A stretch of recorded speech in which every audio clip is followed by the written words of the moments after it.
Okay, folks, we're live. Once a year, the world awaits. Magic happens, and dreams become reality. Stars become icons. Championship reigns begin and end. Eras commence, and some sadly end. Legends obtain immortality. Whether it was seeing Hogan body slam Andre at 3 to seeing Rock and Austin square off at 15, Undertaker and Shawn Michaels wowing everyone at 25, or to Undertaker and Triple H shocking everyone at 27, Oni can tell you firsthand he was there live. Superstars past and present have littered time with iconic moments that are etched into our memories. You knew where you were when you saw Rock versus Hogan in 2002. You remember where you were when you witnessed Michaels versus Flair in 2008. And you remember as clear as day when Stone Cold Steve Austin won his first world title in 1998. Tonight, what iconic moment, shall I say, next week, what iconic moments will be created that will be talked about for years to come? Welcome to WrestleMania, a celebration of life. Hello, everyone, and welcome to the 6th RDR WrestleMania preview panel. As ever, I am joined by the Jim Cornette of RawDown Rebound and Oni Rakaku, who is not banned from Canada. Not yet, anyway. Joining RDR for the first time in 6 years, the excellence of Majestic, Steve the Vince Wilton. That was a pretty incredible introduction. Thank you. Thank you. The master of his own art style, the Raiden. Yo, what up? Slander's imminent. Let's get this popping. The logic and wisdom of the Code 92. Hello, good people, and happy Easter to one and all. Indeed. The First Lady of Awesome, Lydia. Hey, everybody, let's get ready for some action, excitement, and possible disappointment. And the cute badassery of Win the Rogue. Hello. As this has been my return to wrestling since last summer, I'm looking forward to seeing this WrestleMania. And happy Zombie Bunny Day! And I'm MJ Knight, the voice of Nightwatch, one of the co-hosts of Sunday Night Live, and one of the co-creators of RawDown Rebound. And we are beginning the preview with Daniel Bryan and Shane McMahon versus Kevin Owens and Sami Zayn. Card subject to change because we don't know the condition of whether Shane will make it or not. I'm going to start with this. This was going to happen sooner or later. Brian has finally had it with the antics of Cammy. Just saying that just makes me want to cringe. With the revelation that Brian is finally medically cleared to wrestle came to the delight of wrestling fans the world over, as Brian, who has been chomping at the bit to get back in the ring. No sooner being cleared and then firing Zayn and Owens for attacking Shane, they saw fit to attack the one man that gave them opportunity was the straw that broke the camel's back. And you know that distinguished expression, you don't bite the hand that feeds you.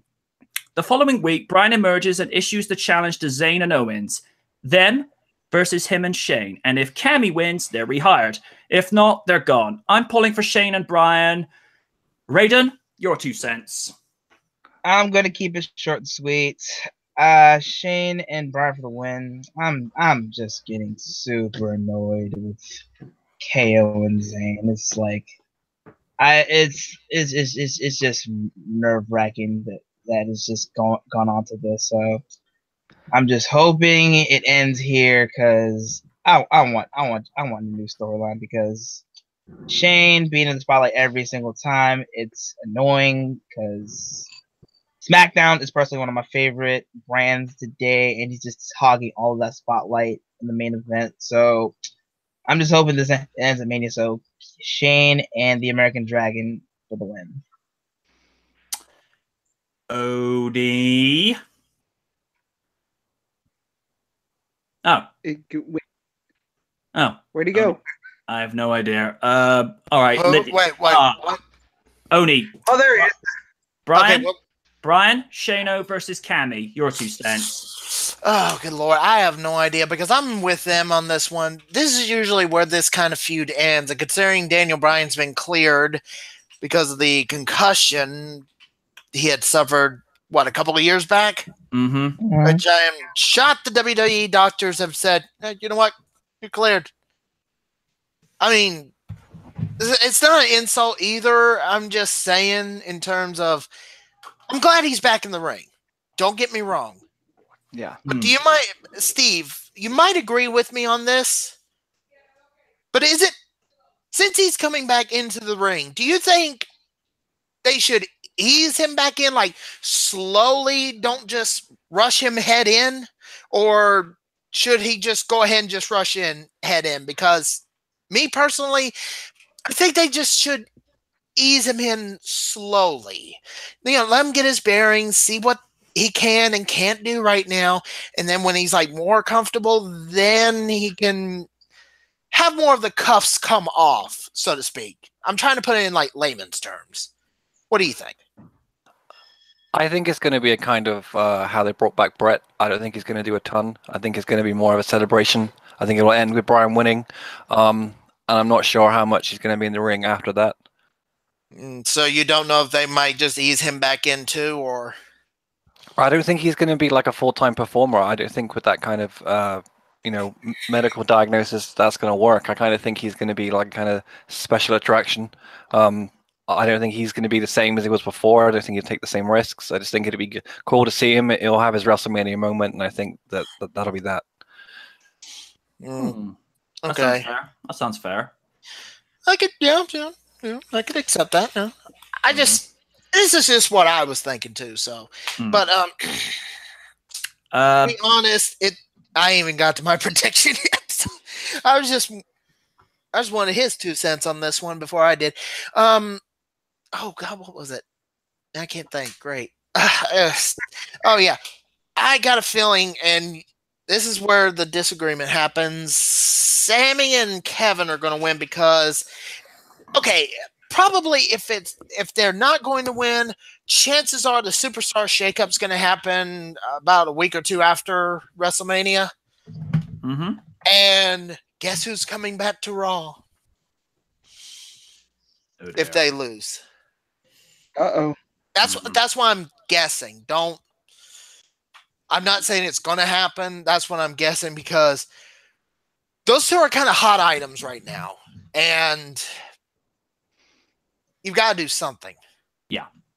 Mm-hmm. So if they win, they go back to SmackDown, and Shane goes away for a while to take care of his legit surgery, if they even put him into active duty. There's still that card subject to change on that, so we don't really know. All right. Yeah. Unless something changed and I didn't know about it while I was out today. So okay. I'm just saying, if Shane is not legit cleared, even though they're saying, oh, he'll be there and all that, I would try and at least go ahead and have a backup ready just in case. All right. Okay, Lydia, your 2 cents. Okay, honestly, I'm a little bit 2 minds about it, because I'm still confused about whether or not Shane's going to show up, because they're saying that he's not medically clear. Lots of sites have reported that, but I'm checking Twitter like nonstop, and there was a picture taken at least maybe almost 20 hours ago of him standing, and I'm not talking about the one with his kids. Him standing up, posing next to this guy, and it's like, I'm not a doctor, but I'm pretty sure a hernia would mean that you would have to be lying in bed or something. Like, if this is some elaborate ruse to get Owens and Zayn off their game, to get those 2 off their game, then it's like, okay, you got me. All right. But if not, and Shane's not medically cleared, I could see a potential one-night reunion of Team Hell No.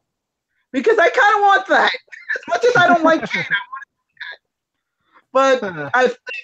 But my prediction is that Shane, I'm putting quotations there, and Daniel Bryan are going to win, and Owens and Zayn are going to Raw. That's my prediction. All right. Win. I'd have to say it remains to be seen. On one hand, I really, really want Daniel Bryan and Shane to win, given that, again, Shane is cleared to even wrestle.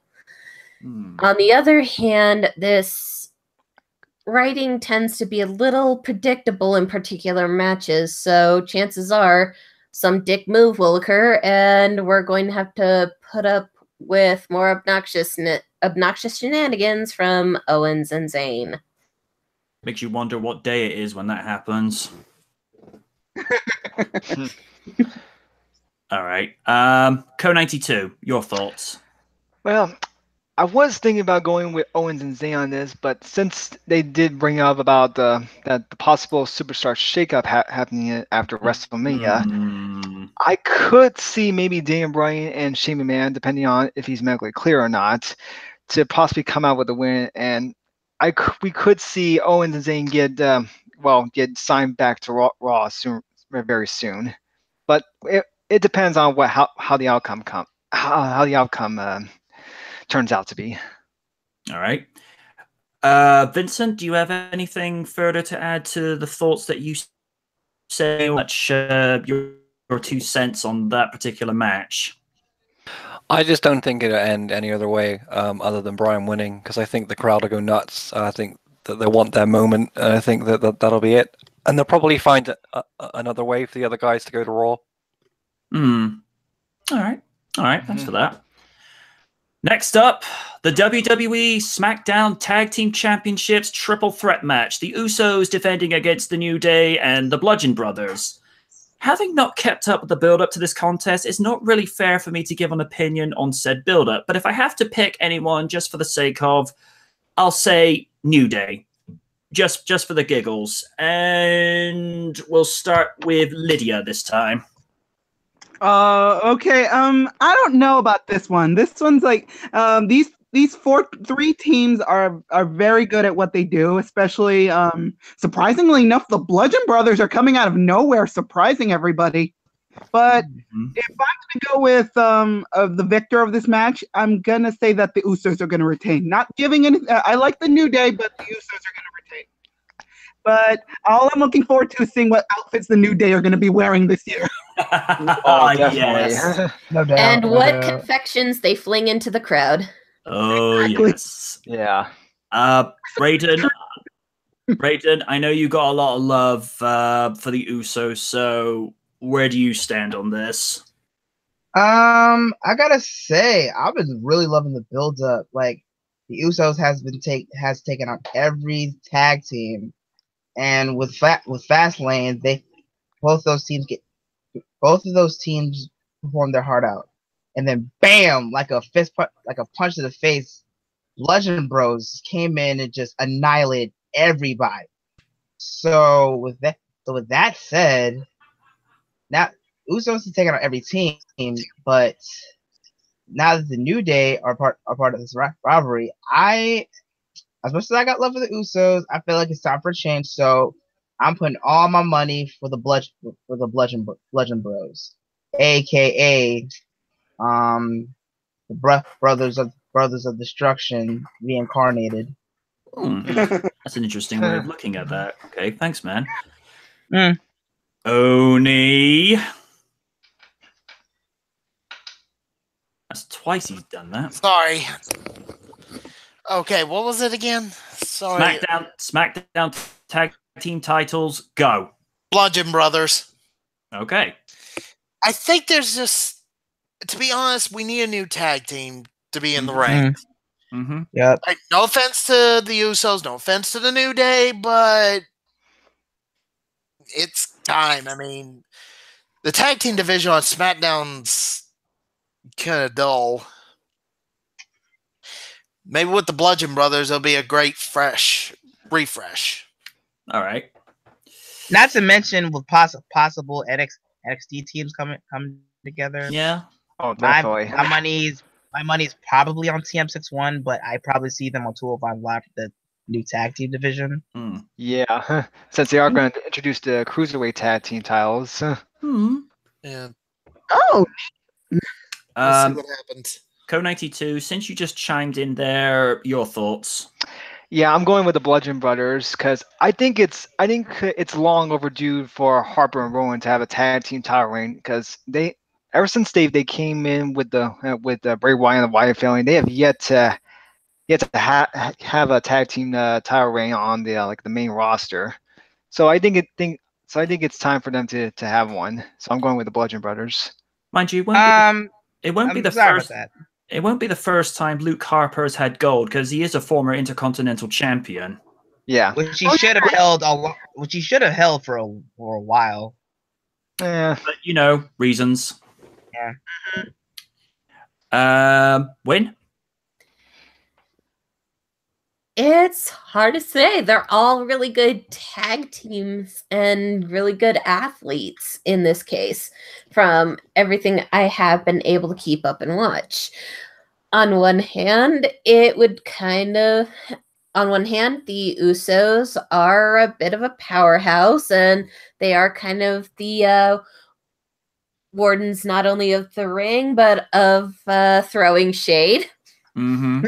But Yup. on the other, you have the New Day, who got me immediately hooked when I watched Survivor Series, who are fun, charismatic, and very competent athletes. Not to mention Kofi Kingston has to have angels around him because he just seems to have some serious luck going on there. And on the other hand, you have the Bludgeon Brothers, who, at best, if I could describe them with one word, are unpredictable. I kind of want the New Day to win, but at the same time, since they kind of have that advantage of being unpredictable, it could go to the Bludgeon Brothers. All right. Thanks for that, Win. Vincent? I agree with everyone else. I think the Bludgeon Brothers will win. It's the kind of match where I go out and get something to eat, something to drink. I'm not really interested in watching it. I think it's going to suck. Mind you, you said the same thing about the Divas back in 2011. You just said, oh, I'm going to just go out and make burgers or something. I hate them, wish they'd go away. Well, that was before the women's evolution. But I just think the whole purpose of this match is to get the Bludgeon Brothers over. And yeah, I don't have any interest in watching this at all.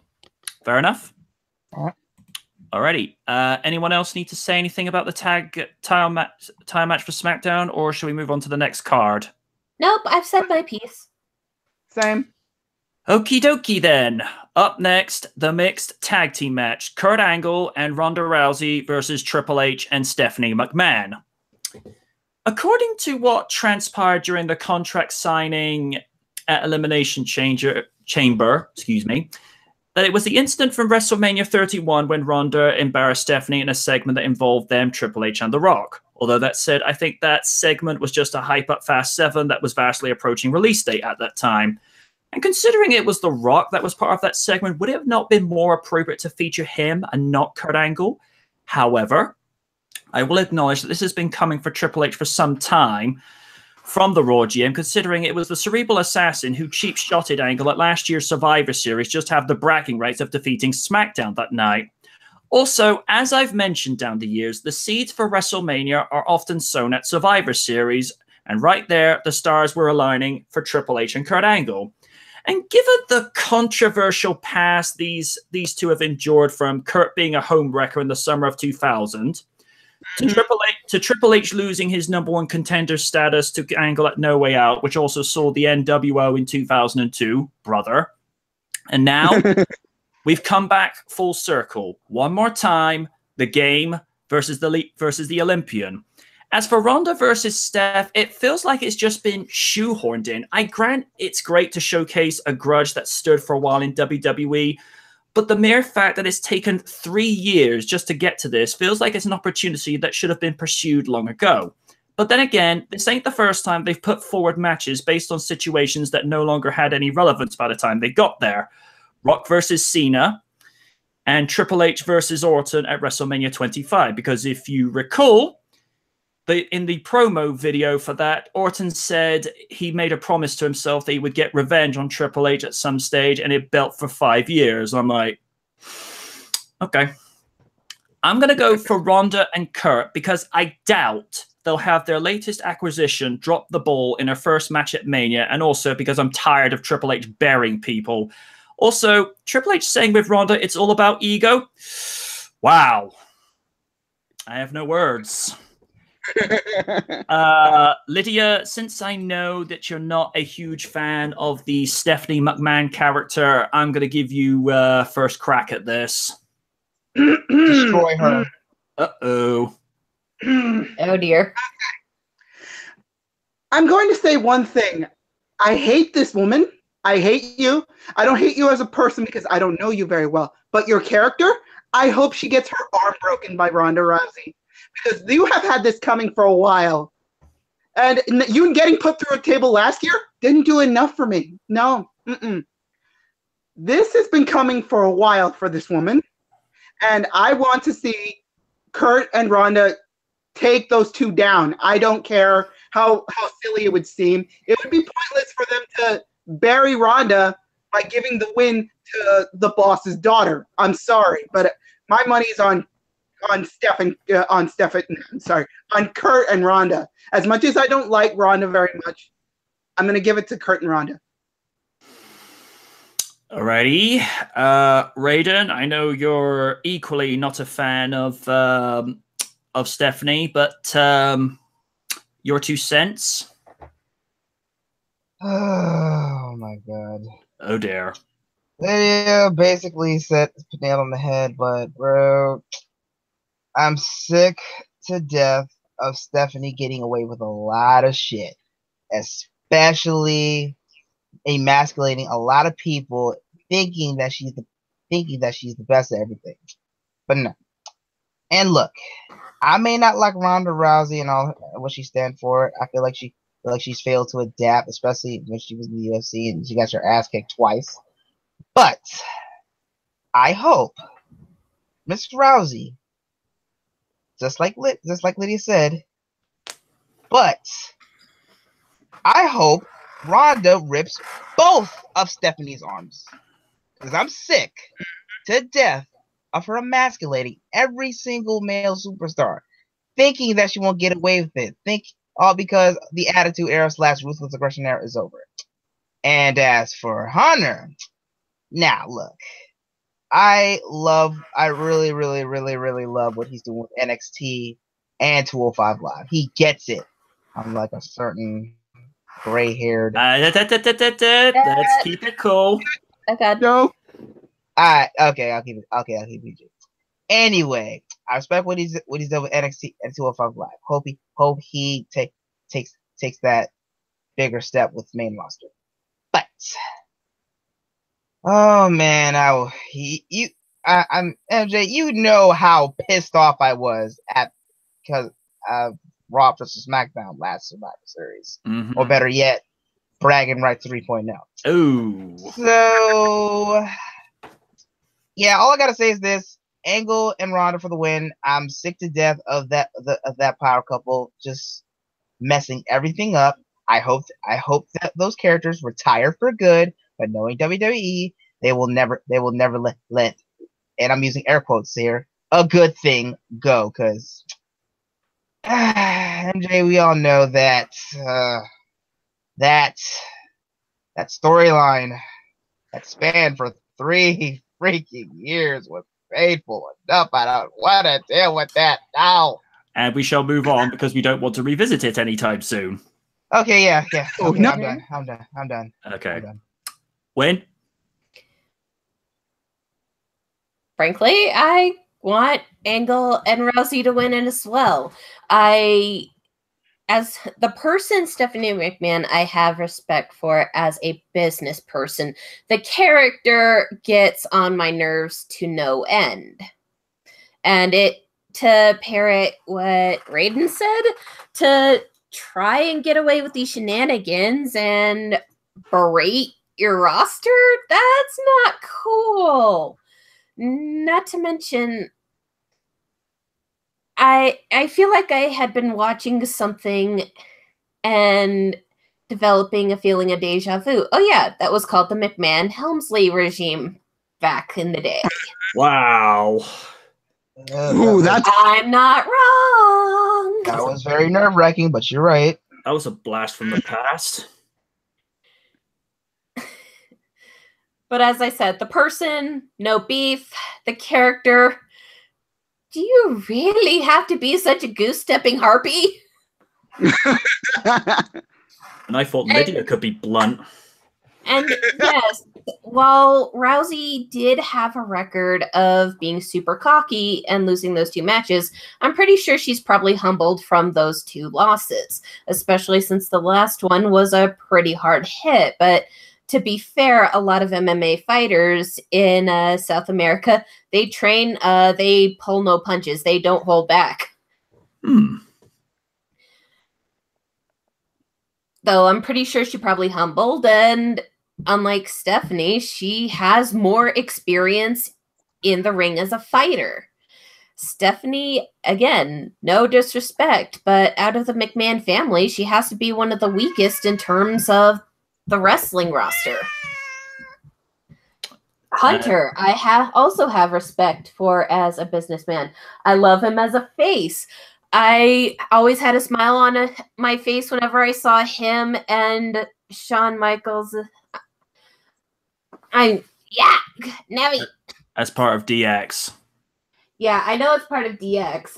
Every time he had all the shenanigans he did as DX, I'm sorry, Navi decided to jump on me right as I was speaking. That would be my cat, for those who don't know.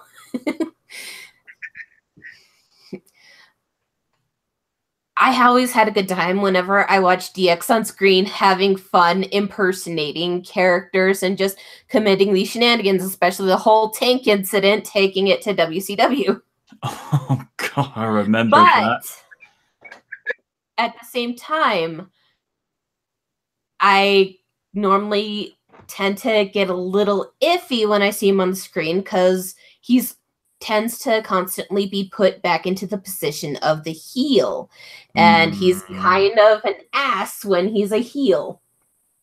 Yeah, but then again, he's doing his job properly if he's getting you to hate him. Touche. But at the same time, I just wish that they would get a little bit more creative when approaching the writing for heels, you know? Mm-hmm. And while, yes, he is very competent in the ring as well, has many titles under his belt, I kind of want Angle to win. Mm-hmm. Because it would not only be a breath of fresh air, but I kind of feel Angle deserves that little bit of retribution from getting fucked over during Survivor Series. Mm-hmm. And that's all I'm going to say about that. TLDR, give me Rousey and Angle. Alrighty. Co-92. Oh, he's still AFK. Okay. Oni, your 2 cents. Okay, let me think. I'm trying to... Again, we separate the character Triple H from the man Paul Levesque. Mm-hmm. Yeah. I got a feeling that it's slow, but the character Triple H is slowly being phased out in somewhat a capacity. Yeah, he's going to be the COO, storyline-wise, no matter what. Mm-hmm. Mm-hmm. But I get this feeling soon that even he can't wrestle forever. So they're just slowly phasing out that part of his career, while the man, Paul Levesque, is actually being praised for what he's done in NXT. And I will give him his props, because he actually is doing some good with NXT. Especially introducing the North American title. Mm-hmm. And rumor has it, keeping it as a rumor for now, because there's like Cruiserweight tag titles rumor, even, again, the women's tag title rumor, that there may be a NXT women's tag title rumor as well going. So sweet. Take it with a grain of salt, mostly. Mm-hmm. But in terms of, this has been building since 31, because they've been wanting to get Ronda Rousey to at least do this match alone. The build has been is there. It's like, yesterday I saw Ready Player One via free ticket, and I said, it's a movie. This is pretty much it. It's like, it's there. That's all I can say, really. I mean, not really good or bad I can say about it. It's just it's there. This is what WWE's been wanting for years. So there it is. Here it is. I will concede and just yeah, there it is.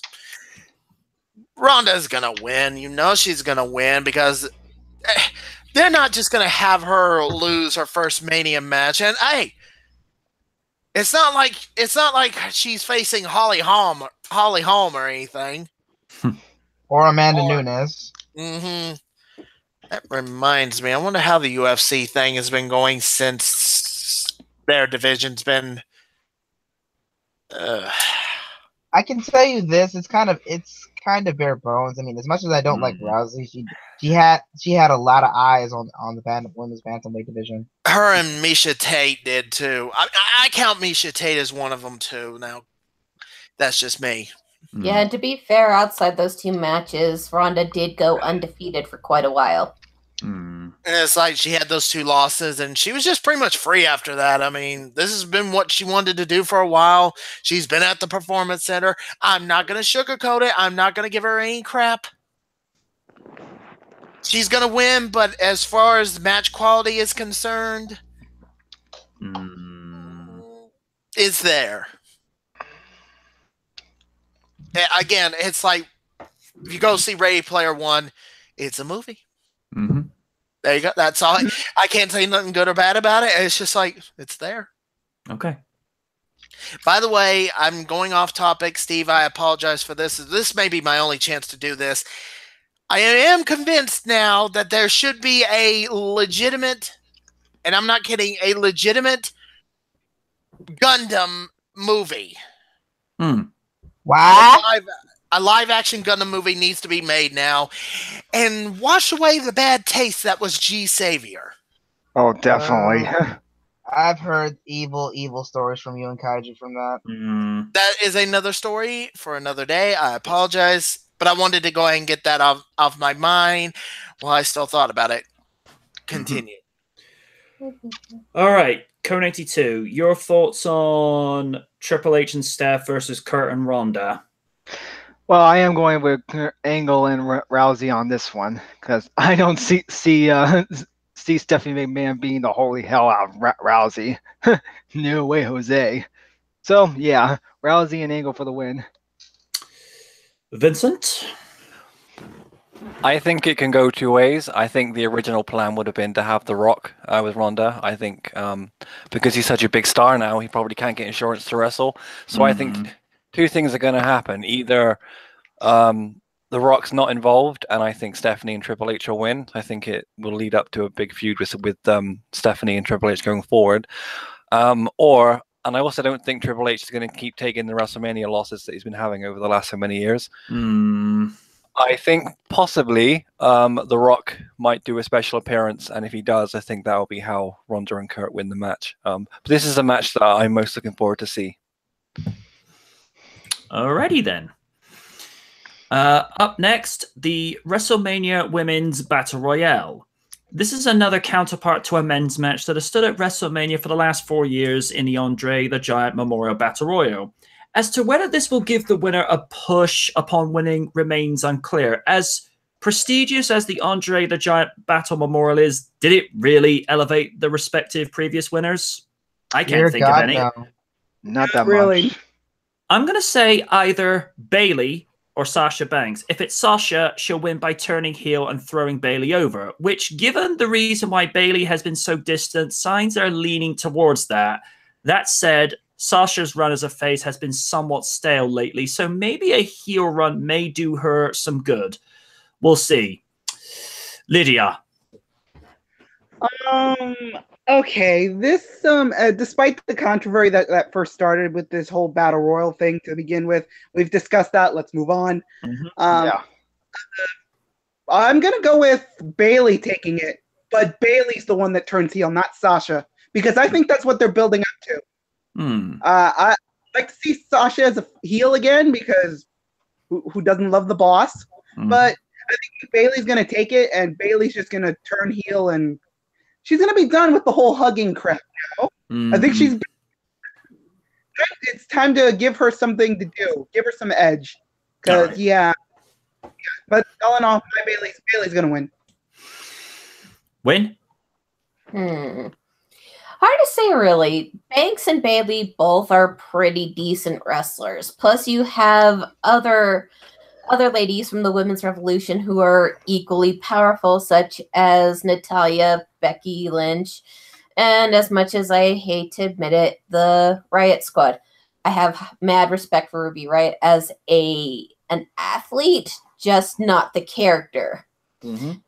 So we'll have to see. So if it does have to come down to between either Sasha Banks or Bailey, chances are we might get Bailey going from a lovable hugger to hugging you while breaking every rib in your body. But on the other hand, as some have said, Sasha Banks as a heel would probably sell quite well. So it's anybody's game here, to be frank. So I'm gonna watch and see. Co-92? Yeah, I think I can agree with everyone else. I'm going with either Bailey or Sasha on this one, since they have been building up these two up to face off each other at some point. So I could see them either one of them winning and either one of them turning heel on one another. All right. Raiden? I'm pretty much with everyone. Either Bailey or Sasha Banks. And now that I think about it, so long I wanted Sasha Banks to turn heel so she can really use her arsenal to her liking. But now that I think about it, Bailey as a heel will be cool because, personally, I want to see a female human suplex machine, aka Taz, female Taz. Ooh. All right. And you have just become another victim, bitch. I'm sorry, I couldn't resist. Only you could be creepy and adorable at the same time, Win. Right. Hey, I'd probably be a super shit voice actress if I couldn't at least change my pitch to more than one tone. Uh-huh. Oni. Oh boy, the controversy even surrounding this match. I am not going to go into it right now. Let's not say we did. Even already ripped it apart. Yeah, and to be honest, it's been dead and buried. We've all said our piece on it, and let's move on. I want to say something about that trophy though, but I can't. Yeah. Oh yeah. Yeah. Picture it in your mind and keep it there. Let's just move on with that. Prediction. Got it. Okay. Dana Brooke. April Fools, no. What was it you said? What was it you said in your words? Dana Brooke, the buff Stacy Keibler. I can't believe those words left my mouth. I still say that. Ever since, and I'm sorry for questioning this, but I am. You put her in that outfit, and yeah, she pretty much looks like Stacy Keibler, only buff. I'm sorry. You can't get that image out of my head. She's got legs, and she knows how to use them. To crush watermelons. Man. Damn, girl. Dear Lord. Maybe, I don't know. But no diss to Dana. She's not gonna win. Come on. This is April Fool's. I don't want to be the fool. Anyway.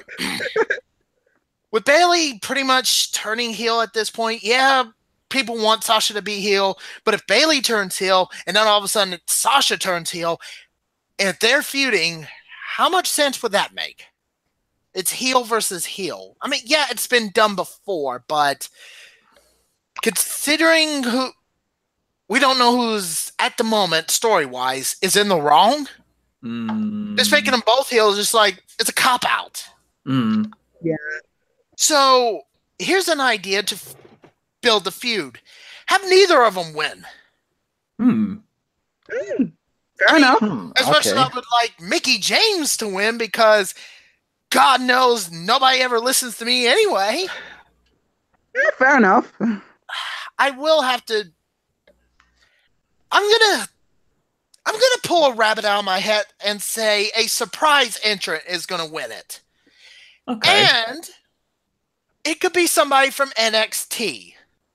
The only thing I can say is, and I'm being legit on this, the only thing I can say is watch NXT TakeOver Saturday night, and during Shayna Baszler versus Ember Moon, start getting in some guesses, especially on whoever wins the belt.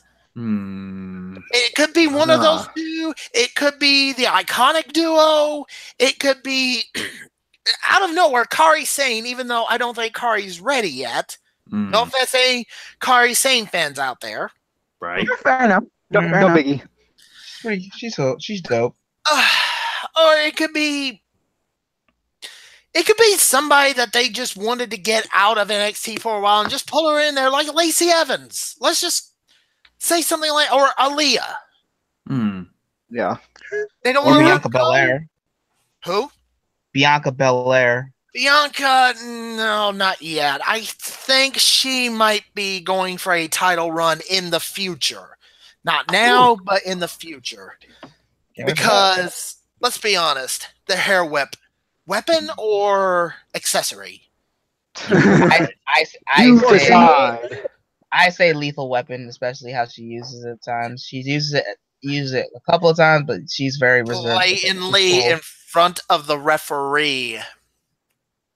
Normally that would be a disqualification, but there's that confusion of, So wait, she's Medusa of the Inhumans?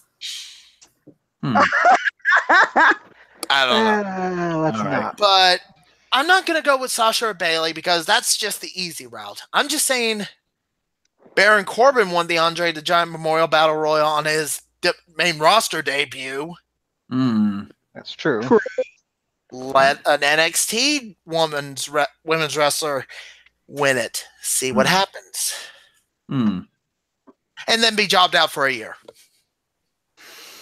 Yeah, Come on, Lacey Evans. but the only reason Corbin's been in the doghouse, he doesn't have a filter on Twitter.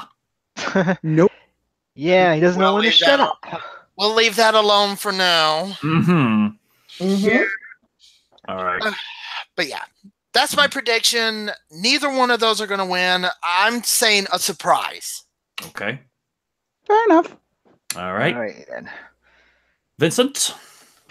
I absolutely agree. I was going to say that too. I think it's going to be a surprise entrant that wins it, and it's kind of lame that they called it the WrestleMania Women's Battle Royal. They could have named it after Sherry or someone like that. But I think you're going to have loads of blasts from the past, or people like Trish might appear. But I don't think it's going to be a predictable winner. I think they're going to have somebody that you don't expect to win. Because the whole point of it is to kind of elevate them to the next level, isn't it? So I think that it'll be someone that we're not expecting. I was going to say, I kind of doubt Trish, Lita, maybe some legends may be in it because you've already had them for the Women's Royal Rumble. Yeah. Again, not a diss. Not a diss either, because I doubt they're going to waste a WrestleMania appearance like that. I could be totally wrong, too, so don't You have to quote me. think, though, that a lot of casual fans only watch WrestleMania, so they kind of bring everyone they can out. Yeah, but a lot of casual fans watch the Royal Rumble, too, somewhat. Well, I didn't watch it. Okay, point made. But you get what I mean, though. But I might be wrong too. So I'm not going to say, "Oh, I'm right." None of them are going to be because I could be wrong too. But we can say a surprise entrant is going to win, but it won't be a legend. No, absolutely not. If anyone wins, it'll be somebody from NXT. Yeah, exactly. Right. It's got to be somebody from NXT. Has to be. Alrighty then. Next up, the Raw Tag Team Championships. Cesaro and Sheamus versus Braun Strowman and to be determined. I think this will be the first time since Taboo Tuesday 2004 where one person will challenge for the tag team titles. For those who know your WWE history, when Shawn Michaels was voted by the collective to face Triple H for the World Heavyweight title that night, it would be Edge and Chris Benoit that would be appointed to face La Resistance, but Benoit ended up winning the belts on his own as Edge was going through his edgelord phase at the time and walked out. And somewhat insufferable, I might add too. Edge, I got love for you. I really do. But when you threw a fit that made Lita look more masculine than you, to quote Lydia, you done goofed. And Oni, if I'd known this phrase in 2004, I would have said this: "Give me your man card." So, we have a controversial win by Braun Strowman on Raw as winning a tag team battle royale to determine who would be the Bar's challengers at the showcase of the Immortals. And at the time of writing this, I was going on the presumption that Braun would just be competing by himself. He's Braun. I ain't going to argue with him. He could do whatever he wants. He could go have a foot-long cheese hot dog with a large Domino's burger pizza, apple-flavored Jack Daniels whiskey, and bourbon chocolate apple pie with sprinkles for dessert. I ain't stopping him. I actually value my health. Braun to win and cause more controversy. Like that's anything new for him. Oodie! I have an announcement. I know who Braun's tag team partner is, and we've been talking to him this entire time. Steve, admit it. You're his tag team partner, aren't you? I wouldn't go in for a tag match. Come on. No, I mean, this is perfect for you. He does all the work. You just get to stand there and look good. Perfect. I personally think it's going to be Bobby Lashley. Ooh! Really? Oh yeah, Wow. because he's been rumored to come back right after Mania. Actually, you are right. You are pretty much right. It's either going to be him, Elias, or, and this has been some people's shot in the dark, and we might be totally wrong, Kurt Hawkins. Happy 1 week April Fool's joke. Anyway. I don't think Braun, if Braun does go with Bobby Lashley, okay, I can accept that. And hey, there you go. Tag team partners right there. But I still think Braun doesn't need a tag team partner. Nope. No, If you're going to keep up with the illusion of how good Braun is, don't. Let him just... He could just say his tag team partner is the freaking pole on the right beside on the ring. Turnbuckle. The turnbuckle pad. He could say that. Yeah. The turnbuckle. Steps are my partner. The ring, exactly. The ring steps. He can even go in, pat the referee on the back, say, "The referee's my partner." The ref's like, what the hell? And that would pretty much be him saying, "I'm tagging my own self." But if it's Bobby Lashley, I can accept it. Either way, the Bar's not going to win the tag. Not going to win. They're not going to retain. They're not going to retain. Sorry, I've tongue twisted myself because text. I'll answer that in a second. Sheamus's time is almost up, and I'm being legit on this Because he does have back problems at the moment.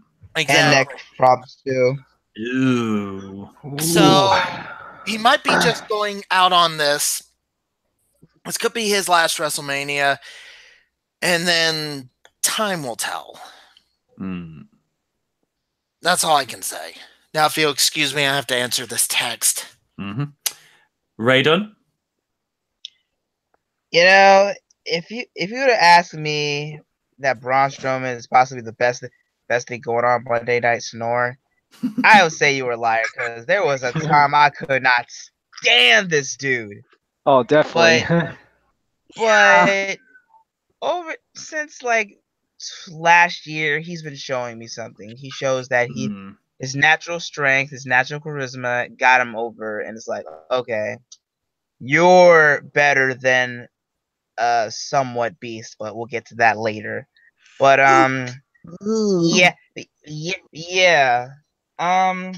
I say he definitely wins the titles with a partner. You know, I would like to see him and possible returning Lunatic Fringe get the win. Well, I don't know. He may not be back in time, so I doubt it. Okay. Either either him or Elias. But yeah, like Oni said, Sheamus' shame is almost up.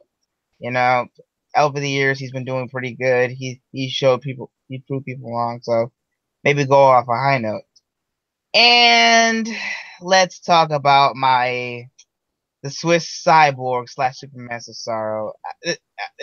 I know this is WWE, but I'm hoping he gets drafted to SmackDown because he needs it the most. I see good things about his future. If not, he probably goes away, and New Japan will probably pick him up. So in hindsight, Braun and the Mr. Carter is choosing, or Braun himself will get the titles. Alrighty, Lydia. Okay, let's see. I have to repeat, kind of parrot a little bit what Raiden said, that I didn't like Strowman especially when he was with the Wyatt family. He was annoying. It's like, what's the point of you? But he kind of won me when he beat the crap out of Ye Who Shall Not Be Named at the moment anymore. But after that, he became my husband.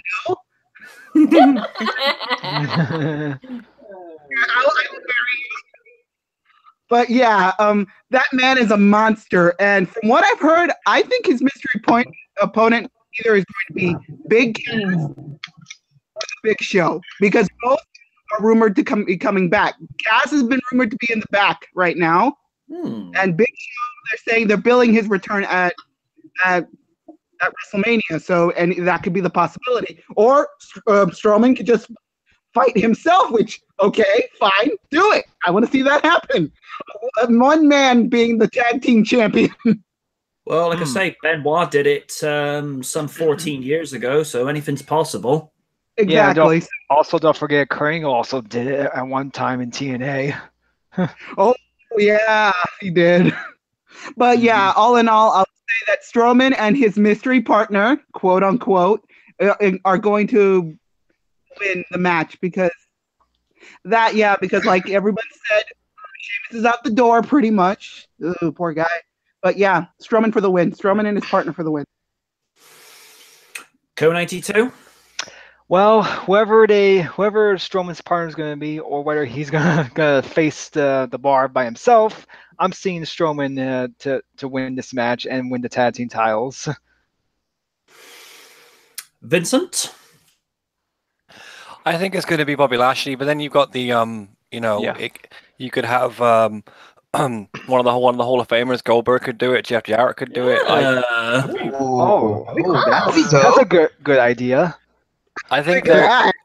Well, they need to do things that's going to create headlines. So I think that they're going to have someone that's a big name. Yeah. Okay. All right. Should be intriguing. All right. Thanks for that, man. Last but never least, Win. I have to go with Strowman because, one, we don't know who his partner is going to be, so it could be, as Vincent just said, it could be someone of the bigger roster, a well-known veteran. And at the same time, while I have mad respect for Cesaro and I have mad respect for Sheamus, Sheamus's health, as it's been pointed out, is not in a very good state at the moment. So losing this match and having the time off to get the needed surgeries and recover and possibly bounce back would be ideal. And in Cesaro's case, to agree with Raiden, I want to see him on SmackDown because, one, I watch SmackDown more than I do Raw, and two, there is so much potential that is just going stagnant with him just staying in Raw. Because he doesn't really get as big of a push. Sure, he was a tag champ with Sheamus in this case, but there's chances where he could do so much more. Yeah. So I have to go with Braun Strowman, who gained my respect the day I saw Survivor Series. Alrighty. Next up, we move on to the SmackDown Women's Championship. Charlotte Flair defending against the first winner of the Women's Royal Rumble, Asuka. Yes. Given that most presumed that Asuka would select Bliss as her opponent for WrestleMania, which most would have been pleased with as she's been patting her own ego for a while, that would make Trish's heel run look modest, it comes as a surprise that the first ever Women's Rumble winner would choose the daughter of the Nature Boy in SmackDown Women's Champion, Charlotte Flair. But at the same time, it's going to be the better match. For as good as Miss Bliss is, Charlotte's just that much better. You need only look at her accomplishments thus far. First, ending Nikki Bella's record-breaking reign as Divas Champion. We still love you for that, Charlotte. So does Oni. Thank you. And to being one of the only women to be Divas, Raw, and SmackDown Women's Champion. For Asuka, this is just another challenge in a list of accolades that seem to write themselves. From being undefeated on NXT and Raw, to relinquishing the NXT Women's title undefeated and to being the first ever female Royal Rumble winner. This will be close, but Asuka to win and sadly Carmella to cash in afterwards, ending Asuka's streak. I don't want to say that, but you can see this a mile away. Actually, I could see it going the other way. Let me go first on this one because I actually have a lot to say on this one, if y'all don't mind. Go ahead. Go for it, dude. Okay, there are like multiple possible scenarios I see of this. Only one can be the right answer, and we got a week away on this one, to be honest. First off, Asuka just straight up winning after an intense match because she has ran through everybody. And no cash in. No cash in. At all. Oh, okay. 2, that Asuka winning, Carmella cashing in, and the best way to get Carmella some heel heat. Scenario 3, Charlotte does the impossible by pulling out every single trick in the book. And I mean every single trick in the book to a point where she will kill. I need to put this in a little more lighter tone.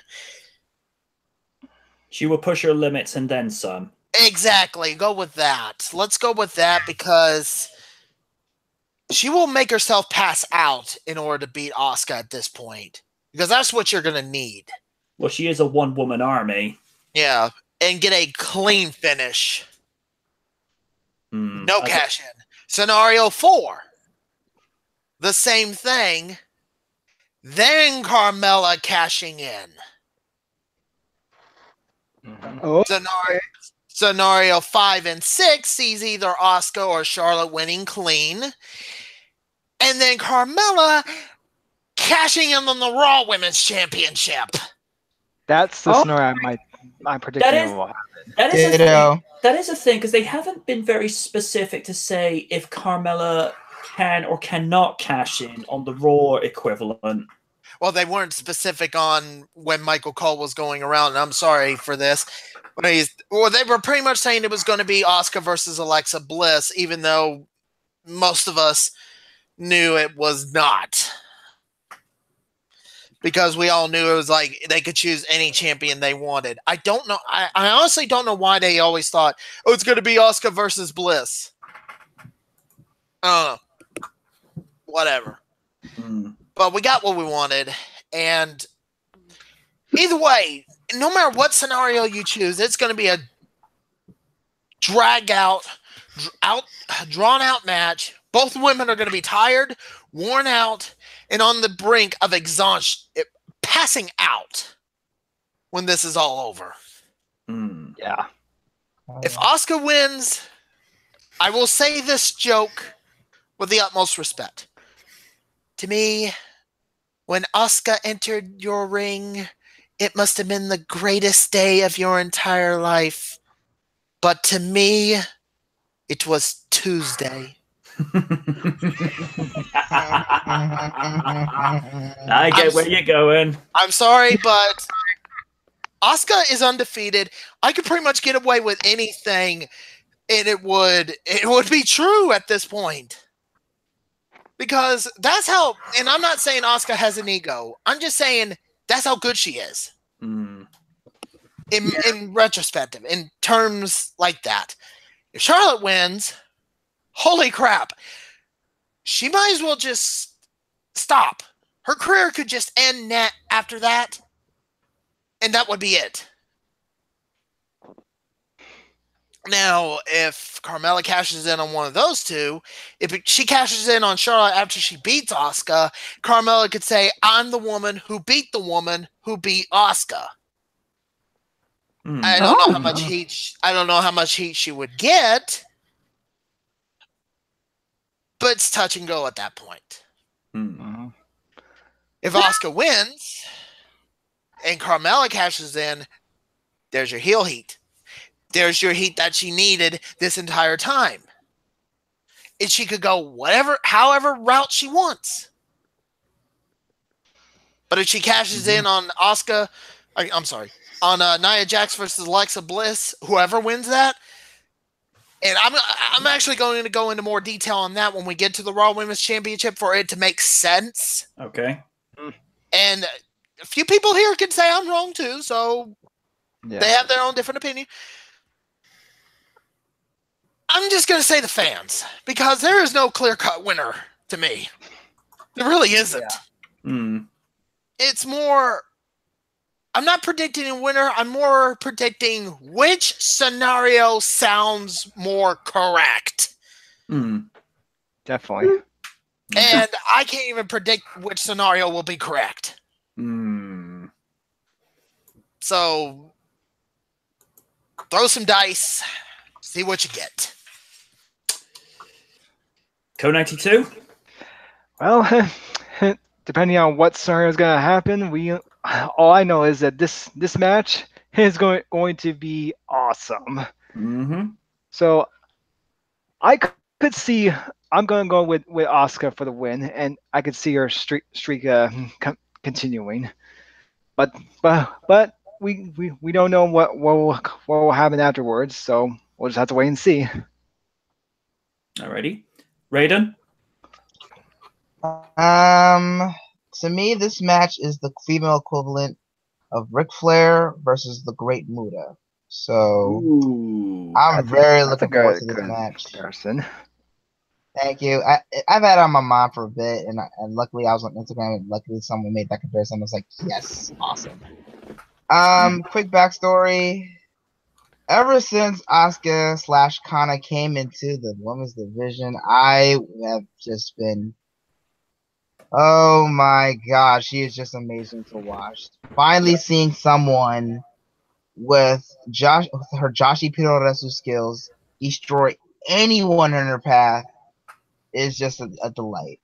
So, her versus Bliss would not make sense because even when back in the day when Bliss was on her heel status, Asuka already decimated her at that point, so it wouldn't make any sense. So her picking against the Queen is just a very good thing. And Oni's right. I believe the fans will definitely win with this because I definitely see a technical drag down war. But my money's on Asuka. Now with scenario types, for me, I'm just gonna have to wait and see if she gets her undefeated streak gets snapped. Yes, I'll be pissed off, but I'm hoping they will do something like, oh, Carmella's all cocky, she got the title, then Asuka comes in, bam, 1, 2, 3, she gets that title back. That way she saves face, and even though with that one blemish on the record, she'll just destroy everyone in her path. So fans win, and I believe Asuka will get the W. So there's that. Vincent? I think, as everyone else said, I think pound for pound, this might be the best wrestling match on the card. I think it's the one that's going to hold up, which is why I don't think there'll be a cash-in, and I think that Charlotte will win. I think if there is a cash-in, I think it'll be on Raw the following night. All right. Yeah. because nobody really remembers the Raws. You know, the people don't really talk about them, but it's the WrestleMania victory that counts, and so I think Charlotte's going to win. All right. All right. Thanks for that, man. Woo! I'm just so glad my brother's not in this. He'd go on a Ric Flair impersonation for hours on end. Definitely. to the point where it gets only asking for the oxygen tank. I would love if they brought Flair to kind of walk her to the ring. I think that would be awesome. Yes. Oh God, that would be. Yeah. Lydia. I think everybody said what I think. The match is going to be, we all win. Everybody wins. But I think here's what I think is going to happen. But I'm in the minority here, and that's fine. Asuka's going to retain. She's exhausted. Carmella tries to cash in, but even in her exhausted state, Asuka's going to break her in half, and she's still going to lose. That would be cool. Yeah. Yeah. So even in her freaking exhausted state, like, hi, I'm still Asuka, bitch. It's like it's like Asuka kind of reminds me of like whenever Stone Cold smiled, you just thought, "Oh, you're so screwed." Yeah. It's like whenever Asuka smiles, it's like, "Yeah, I'm gonna run." It's like, "No, I know what she can do. No, none of this." Fuck this shit up. Oh yeah, Win, you're up. Oh God. It's anybody's game here. Regardless, I'm gonna be satisfied with this match. I'm fucking excited. I'm not gonna lie. You got the Queen herself versus the Empress of Tomorrow. What's not to like? Asuka could keep her undefeated streak, but at the same time, we have seen Charlotte Flair get into some pretty tight spots, and the outcome, and 9 times out of 10, always wound up in her favor. At least we can say one thing with her reign as women's champion on SmackDown. At least it's not being hot potato like it was on Raw. Oh God, that was painful to watch. And this is why I watch SmackDown more. Raw's the better show. You guys, come on.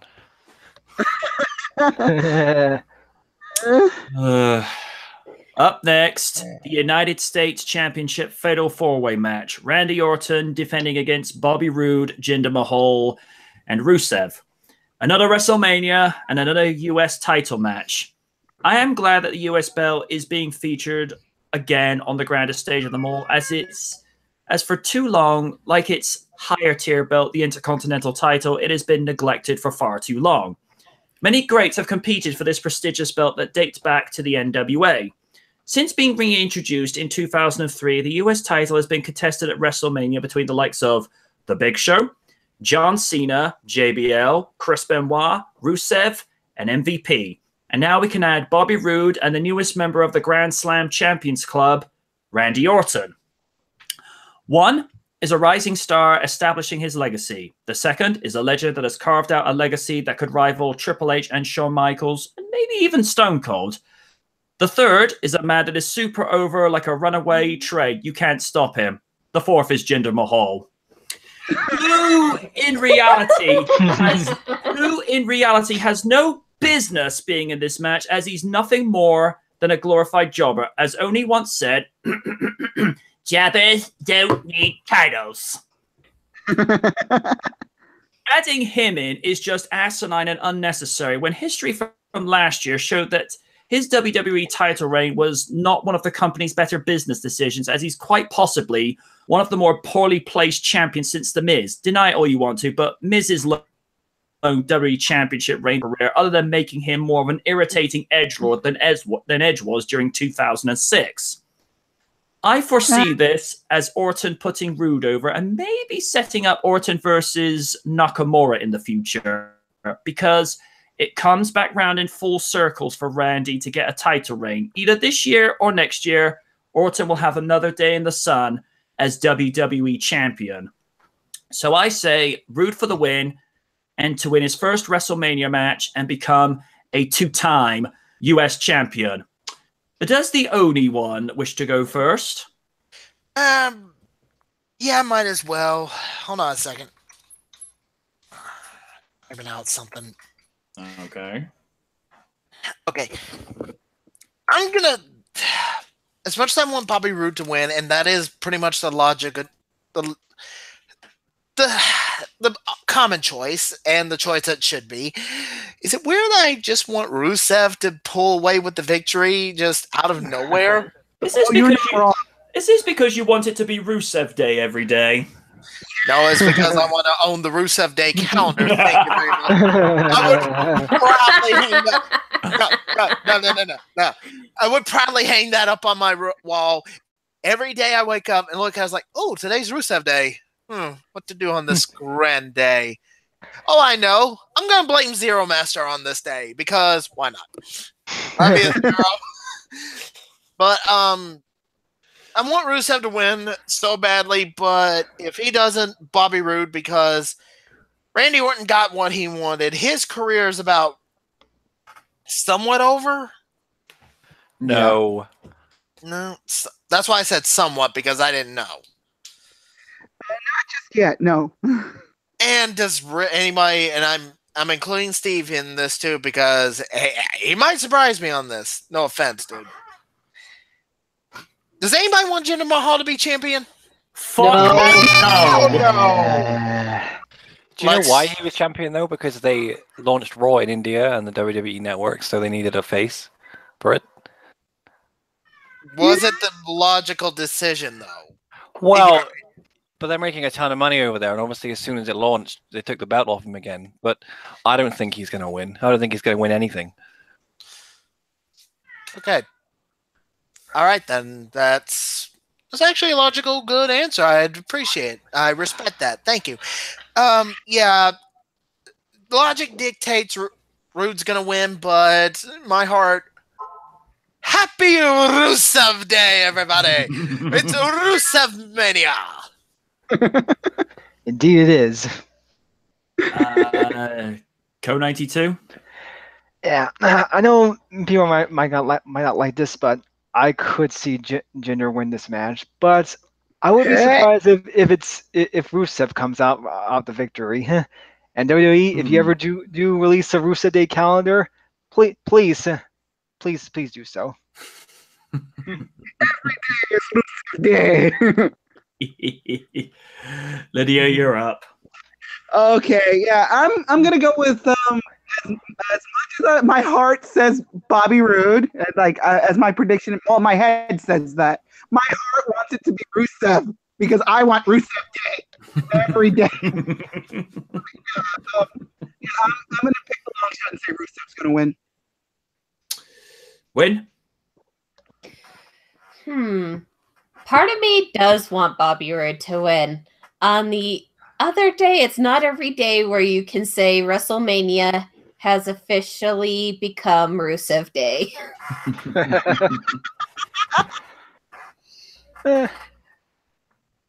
Do not give it to Jobber Mahal. Please no. And please, Randy Blandy does not need to retain. You can thank L-Man for that little nickname. Yeah, it stuck in my head ever since I got hooked on the RawDown Rebound podcast. Only, can you remember the Photoshop image he came up with that the other year? Oh God, I'm trying to now, and it's slipping through my mind. Oh gosh, I love L-Man for that. I think even you said that's some of the most creative stuff he's ever done. Exactly. When he gets time and does stuff, you know he's going to run. He's going to take the ball and run with it. And sometimes we have to hose him back when he gets a little too dark because he goes to places. Places I don't even go. No. Or you could always just give him a Heath Slater plushie. He'd actually enjoy that. That actually reminds me. I need to look up WWE Shop. Vincent. Well, first of all, I don't think Randy Orton should ever be in a US title match. I think he should only ever be chasing for the belt. I actually agree. I actually agree with him on this. So I think in terms of a winner, I think it's going to be Rusev because I think the fans will have if think about how it balances out. I think if I said before, if The Rock doesn't appear, I think Triple H will win. So I think they're going to balance out the good and the bad. So I think Rusev's the fan favorite to win. But I think if I was going on who was the bigger star, I would go with Randy Orton. Okay. Alrighty. Raiden? I was this close to giving this a mulligan, but like I'm just gonna be short and sweet. Either Rusev or Rude. The only thing Orton's good for is the RKO out of nowhere. I believe that he's very versatile with that move since his maturity. The less said about Mr. Mahal, the better. I'm just gonna say that. So either Rude or Rusev Day or Glorious. Alrighty then. We'll move on to the Raw Women's Championship. Alexa Bliss with Mickie James defending against Nia Jax. This situation came about when Nia learned of the betrayal of her friend Bliss when the boom mic was still active in the dressing room and the entire arena and worldwide television audience heard her disparaging comments about The Rock's cousin. The only way I can see Bliss winning is if this match is a no DQ because, in all honesty, Nia winning via squash. Come on! And I know Oni has something to say about this in detail, so go to town with it, dude. Okay, I don't know if this is going to be on the pre-show the way it's been promoted, but I still question, ever since this entire time, why is Mickie James heel? It feels like there's nothing that was, and I know the Elimination Chamber thing before it, but it was just like, Alexa needed a friend and all that stuff, and Elimination Chamber happened, and that should have been the end of it. So, I don't know. It still baffles me to this day, and Steve may have a logical answer, and I'm hoping he does because I still don't know why. Do you? I mean, I mean, throw in your 2 cents, man. He might clear this up for me. I have no views on this at all. See? So basically, you don't know either, right? You don't know why. I don't care enough to think about it, if I'm honest. Okay, fair enough. Fair enough. I will give him that. Because, yeah, so 2, and because everybody knows how much I hated this storyline since day 1, it was conceived. Does anybody remember Mickie James versus Michelle McCool? The feud. No. Oh God. No. The less we say about that, the better. Fucked up, bruh. Abby agrees. Tasteless. Yeah, well, it seems like nobody's ever learned their lesson from it. Because it's pretty much the same thing again at this point. Except now, playing the role of Michelle McCool is Alexa Bliss, playing the role of Mickie James is Nia Jax, and playing the role of Layla is the one who was in that role in the first place. I still don't know why. I still question it, but you know what? If this comes up to a logical conclusion, whatever. I do want to go into more detail about this because I did say something about it for scenarios 5 and 6, didn't I? Yeah. Here's the thing. This is where scenario 5 and 6 finally comes in, and I can finally detail it a little more. If it's scenario 5, Nia Jax winning clean in a squash like MJ said, Carmella may cash in. Here's like scenario 5A and scenario 5B. Scenario 5A is Nia could just cash in. Well, Nia could just win clean. Carmella trying her luck and fails. Horribly. Miserably. Scenario 5B sees the same thing, but somehow Mickie James just comes in after the match, cracking her with the steel chair, somewhat hurting her, but mostly trying to go for the knee. Try and take her down. Okay? Mm-hmm.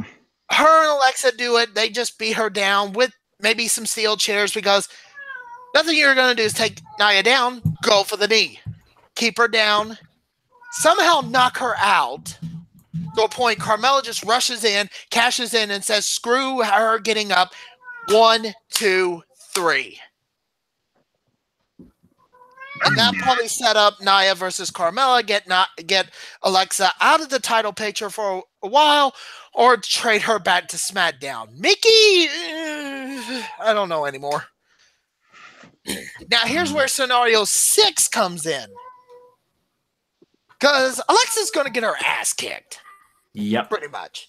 There's no sugarcoating it. Scenario 6 is more the logical thing. I see it. A screwy finish. Alexa's going to get the shit kicked out of her. Mickey James is somehow going to be involved in this to a point where it's going to give Alexa the victory. Barely. Nia's going to be mad. Beat the crap out of Alexa even more. Beat the crap out of Mickey to keep her out of it. Beat Alexa up even more. Leaves. Carmella rushes in. Cashes in. Pretty much hits a couple of moves on Alexa. 1, 2, 3. There is no scenario 6A or 6B. This is scenario 6. Carmella cashes in and becomes the Raw Women's Champion. And I could be totally wrong, and there is no cash in, and we just do see that squash match or that screwy finish. But scenario 5 and 6 could be what we see. Oh, okay, I take that back. Scenario 5A, 5B, and then scenario 6. We'll see what happens on it. I just don't know. Okay.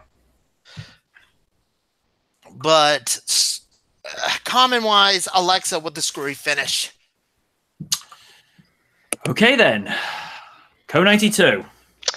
Yeah, depending on what the scenario is going to be for this match, I could see Nia Jax win this match, but I won't be surprised if Alexa does end up getting the win for this match, but barely. All right. Braden? Was this once again? I was this close getting this a mulligan, but I just need to explain. Like, how long is? I mean, of all the hot potatoing that the women's title had in this since its inception, and Nia Jax was was there when that happened. I still don't get that she got a push for that title. It's beyond me.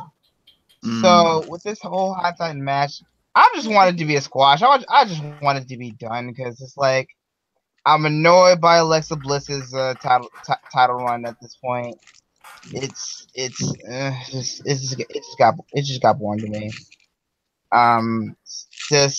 Okay, maybe I want to see an effort, but maybe I just wanted to end because I kind of don't care.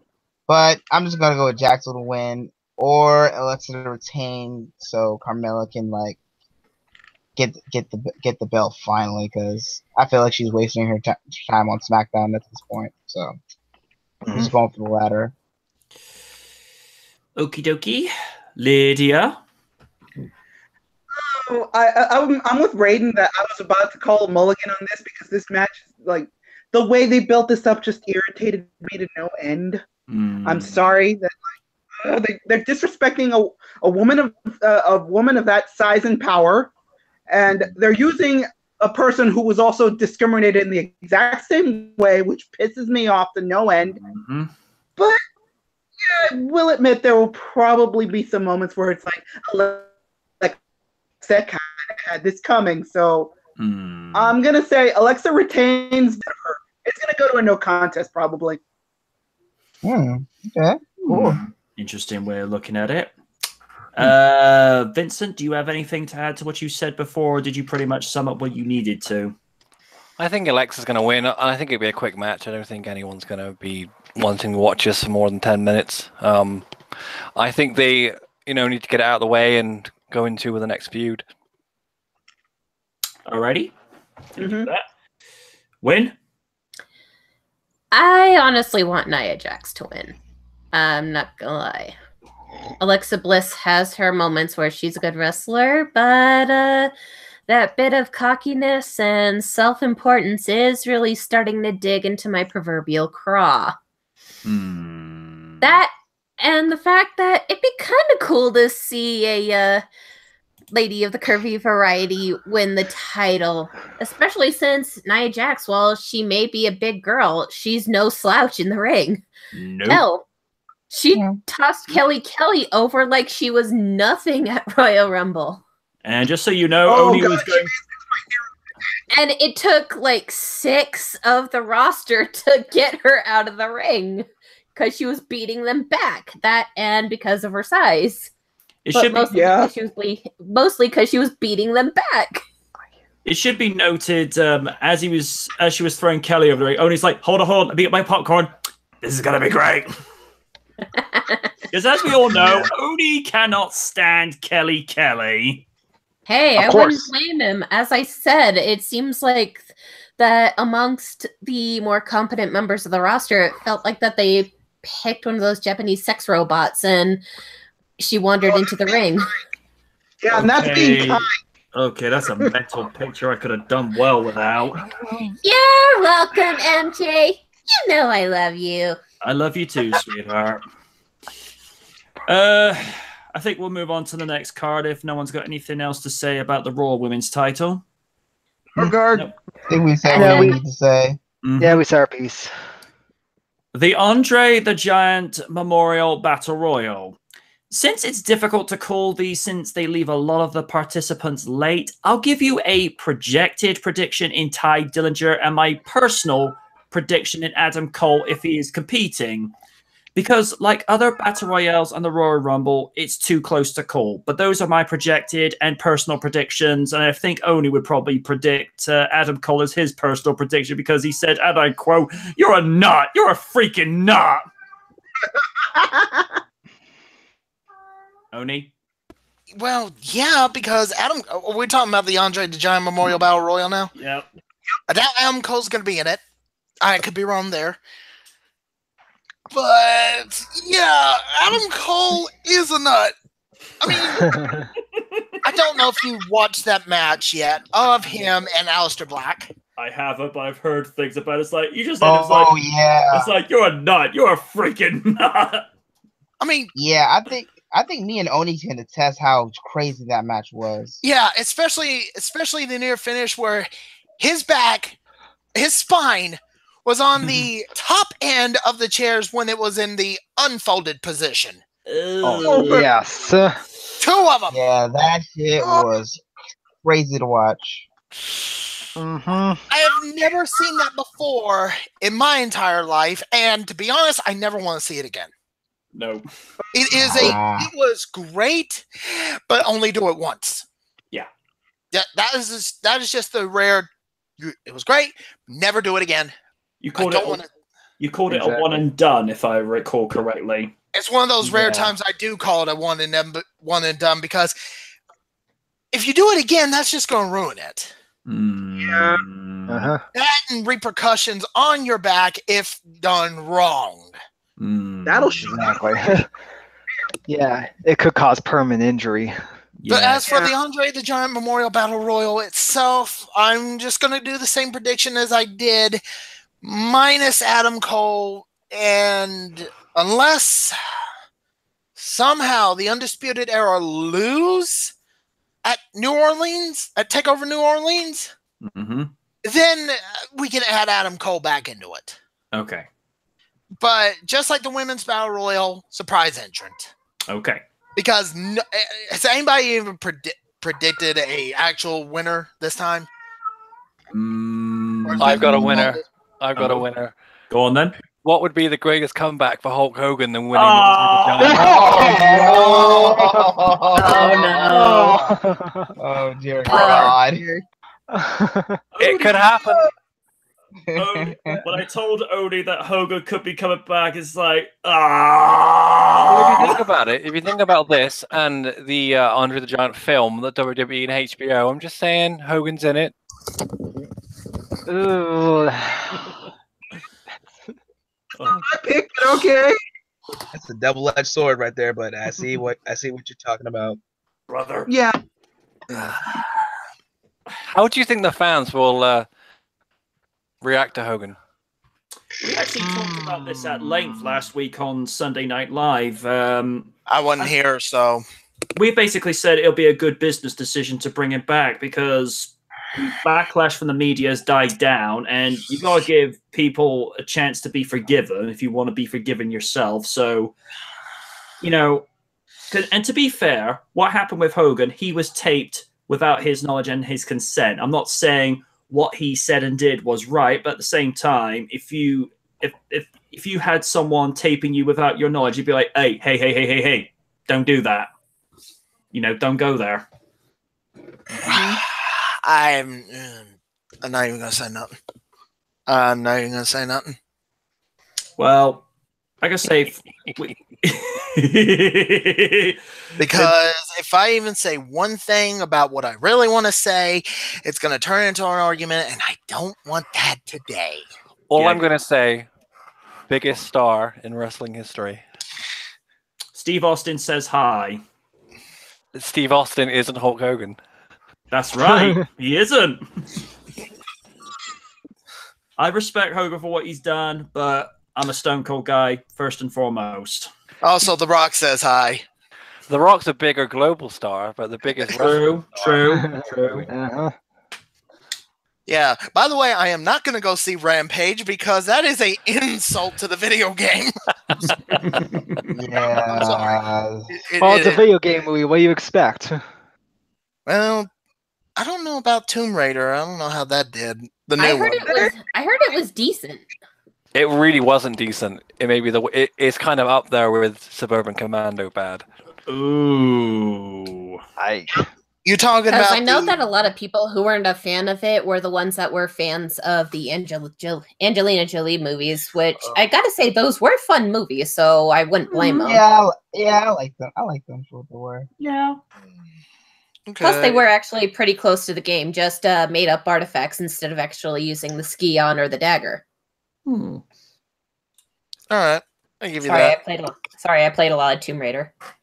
And of course, John Cena is being cast as Duke Nukem. Yeah.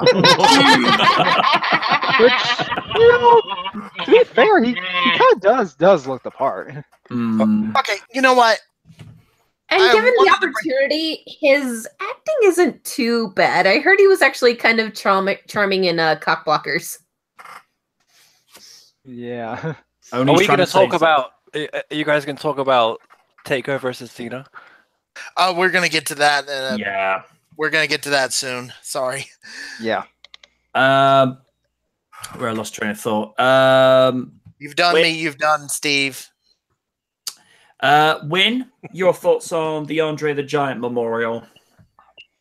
It's hard to say, really, since they don't have a full roster from what I can see here in my notes. It's so far... Come on, where the hell are you? Here we go. So far, it just shows listed Dolph Ziggler, Matt Hardy, The Revival, Mojo Rawley, Baron Corbin, Ty Dillinger, and Breeze Dongo, and as you mentioned, potentially Adam Cole. If it's Adam Cole, I could see him winning it because from seeing him in action finally, he is insane in the ring. Definitely. On the other hand, just for meme's sake, I also kind of want to say Matt Hardy so I can have the justification to go delete. Yes. So I think that'll be my piece because I can't really say if Adam Cole's in it, then Adam Cole. If not, then we'll have to see because they don't have the full roster written down. I don't know why. Okie dokie then. Before you continue, feed your cat. Yes. He has He has dry food, and I'm fed him early in the morning, and I feed him around 3:30 for his dinner. Yeah. So, and I just got up and checked. He still has half a fairly decent bowl of crunchies. He's after the gushy stuff. Yeah, I should know. What? Because cats are. Because once you feed them, they want more. They do. Co92, since you chimed in there, your prediction. Yeah. Well, I'm gonna go on a limb and say the woken brilliance of Matt Hardy, and there will be a wonderful victory. Brilliance. Terrible. He's got those Iron Sheik legs. He needs to stop wrestling. Don't miss leg day, folks. Vincent, your 2 cents. On what? On the Andre the Giant. Yeah. Well, I already said Hulk Hogan. All right. Okay. Brother. Oh boy. Lydia. Well, despite the fact that there's no roster posted, the entire roster who's going to compete in this match, I'm gonna go with the odds-on favorite right now, the guy who is pretty much kind of over. I'm going to go with the wonderful and glorious Matt Hardy, because these people need to be deleted. Delete. I thought you were going to go for Kurt Hawkins. No, he is an obsolete mule. Oh, I'm shocked by how much people like Matt Hardy. Well, given that at first we didn't get it when it was first introduced, it kind of grew on everyone. It's kind of like It grew on me. It's the same thing in a similar vein. Nobody got Austin's what chant as a heel, but as soon as he turned babyface, it's like, yeah, you know what? This ain't too bad until that. Girls, you know where I'm going with this. That one particular moment in April of 2002 where Taker in American Badass Persona just goes, I tell you what, chant what if you like to sleep with your own sister? Silences the crowd. Burn. Taker has always been pretty savage. Like that one time when he says to Big Show, I'd rather be a broken down has-been than a giant that never was. It's, a Big Show's like, what did you say? Oh. But it was true. Ooh. And Odie doesn't like Big Show. I don't.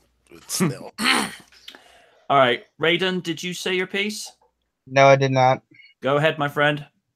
I'm going to go with a big ass mulligan. I mean, I don't know.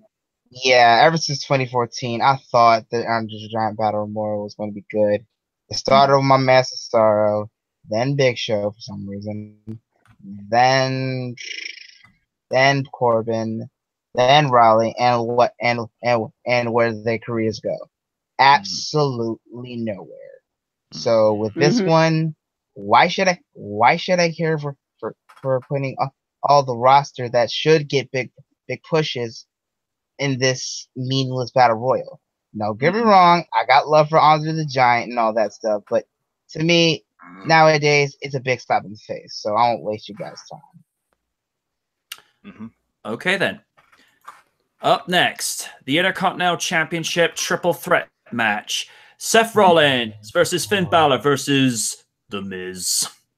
Yeah, This could be the show stealer we're not expecting. Given the world-class talent that's in this ring, along with The Miz, it has the ingredients for a classic. Balor and Rollins are products of Triple H's developmental system that is living proof of how to make a good superstar. As the asinine notion that Balor will never get over when he clearly has the people in the palm of his hand is such a huge contrast to people saying he wouldn't get over. Miz does a good job as a heel because when people hate him that much, he's doing his job right. Now, only just wants to make The Miz disappear as he's never liked him. It is true. I have never liked The Miz. He did let me take Maurice to dinner. I want to say Balor because the guy really needs to push, but I think it'll go to Rollins and he'll become member 19 of the Grand Slam Champions Club. And Raiden, since you can't stand The Miz as well, you're up first. Oh my god, what can I say about this guy? What can I say? Now, out of respect from Steve, I won't go too crazy, but I kind of already went on why I don't like this kid. I'll give him this. He wanted to be in the WWE for a long time. He has passion, but in hindsight, over the years, it's just been, to me, he's nothing but a puppet. To me, he's nothing but dead air. To me, he's just, well, how should I put it? A fake ass version of Johnny Cage. Ooh. And to be fair, yeah, he has improved a little bit with his character, but nowadays it's getting annoying at the point that it's just I don't know. It's just been hell on earth. I'm going to. Hold on, my mom's calling me. You guys go ahead. I'll continue when I get back. Okay. Sure. Okay. Oni, since you despise Hello? The Miz, yeah, sure. Oni, since you despise The Miz, go on. First off, There you go. setting it to the side, I would like to wish Ms. and Maddie congratulations on their first child. Exactly.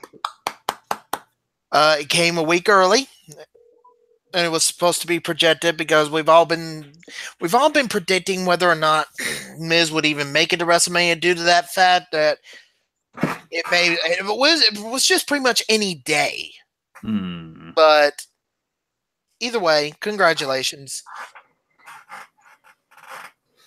Now, how much you want to bet Miz loses the title because he wants to spend time with Maryse and said child?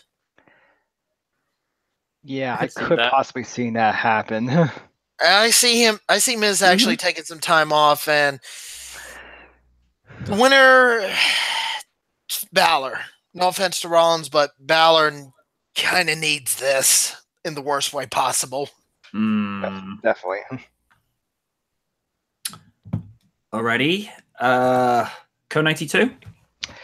Yeah, I would love to see Seth Rollins get the win and of course becoming a Grand Slam champion and have his first Intercontinental title reign.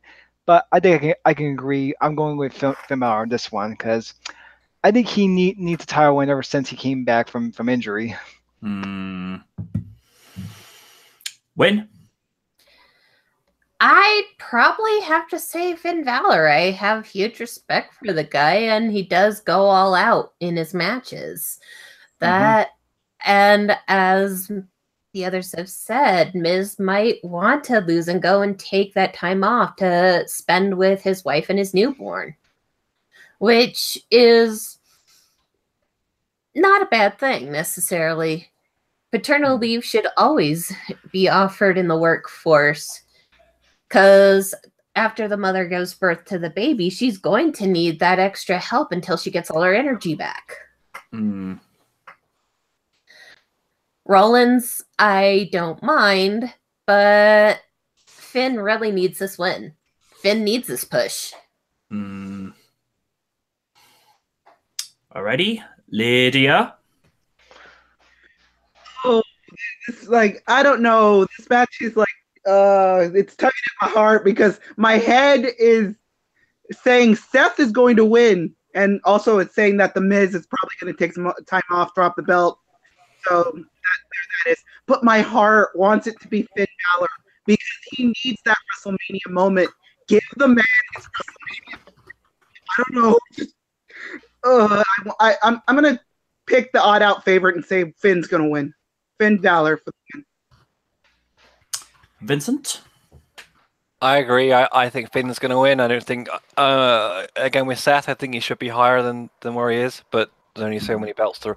And you have to remember as well, The Miz can't win, because if he does win, then he'll surpass the greatest Intercontinental Champion of all time, title reign. And that's never going to happen. No. How is Honky Tonk Man, by the way, these days? He's great. Our podcast returns tonight at 1 a.m. Sweet. Oh, nice. Shake, rattle, and roll on honkytalkman.net. Just getting the plug in. He is doing great. Yeah, he's going to be at WrestleMania weekend. Oh, sweet. Oh, yeah. All right. Oh, that's cool. Raiden, you back? I don't think he is. I don't think All right, we'll just have to press on to the next card and then update his thoughts of the Intercontinental title. Cruiserweight Championship, Cedric Alexander versus Drew Gulak or Mustafa Ali Mulligan. Can't say I care. No, it's Mustafa Ali and Cedric Alexander. Don't even ask me. I'm beyond caring about this at any level. So you're calling Mulligan. So you're calling Mulligan, are you, Vince? I'm calling beer break. Oh, you'll be with Oni then. It's like, here go, call us a beer break. Here goes I just think they have too many belts that don't mean anything. This is stupid. And it's 7 hours. I mean, last year I was in Orlando. It was really hot. 7 hours from the start to the end. And they don't. And you can't leave and go backstage. You're just stuck there, and it's grueling. So I don't want to watch any cruiserweight matches at WrestleMania ever. Yeah. Alrighty. Co-92? Well, I'll just go with winner and say Cedric Alexander, but I'm looking forward to what they're going to do with the 205 brand now that Triple H is in charge of it. Nobody watches 205 though. It's gonna end. It's gonna be gone. Yeah. Well, I will love them to maybe possibly just tape the shows and like take them around in Full Sail or somewhere. It's the same with the I'm on a rant now, but the United Kingdom Championship. Like, what? Where's that gone? Exactly. Yeah, because wow, I think it has to do with a cost-cutting thing. Do you remember when they used to have the rule that Hogan breached in WCW that you had to wrestle with the belt in 31 days or you couldn't have it anymore? That just seems it doesn't exist today.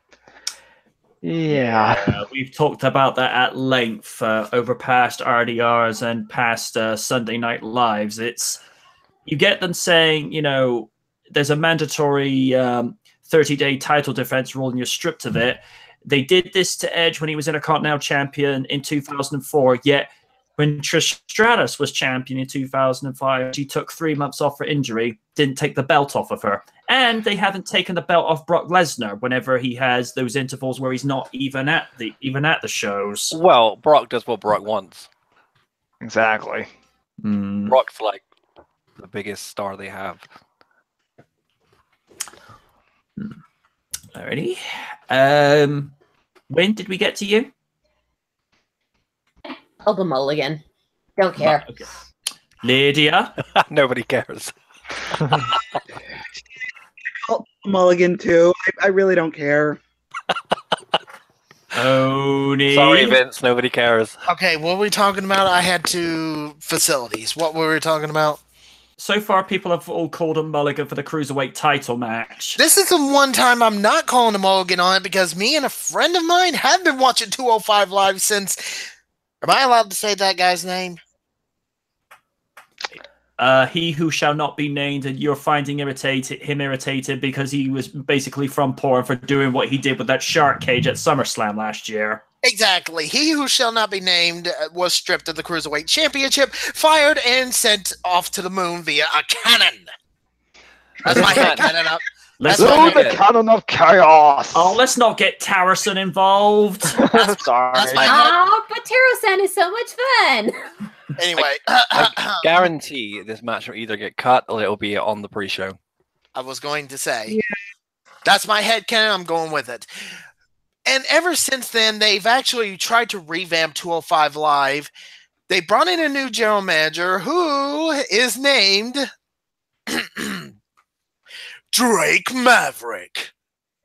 Who is really formerly TNA's Rockstar Spud. And yeah, some people kind of hated the name, but I kind of like it. It's just rolls off the tongue, and you could do it with a movie announcer voice.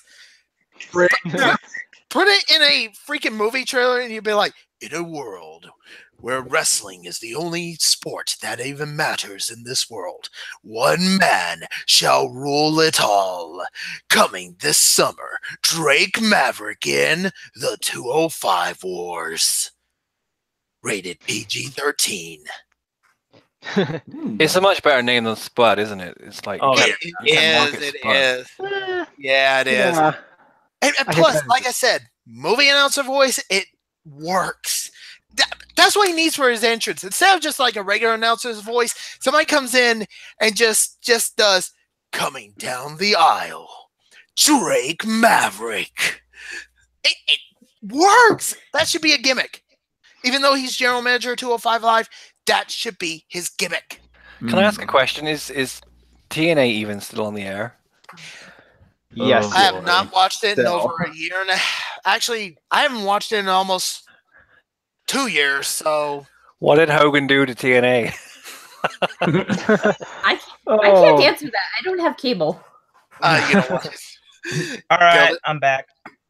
All right, just to quickly get you up to speed, quickly finish up your thoughts for the Intercontinental Championship, because you were trying to be neutral about it.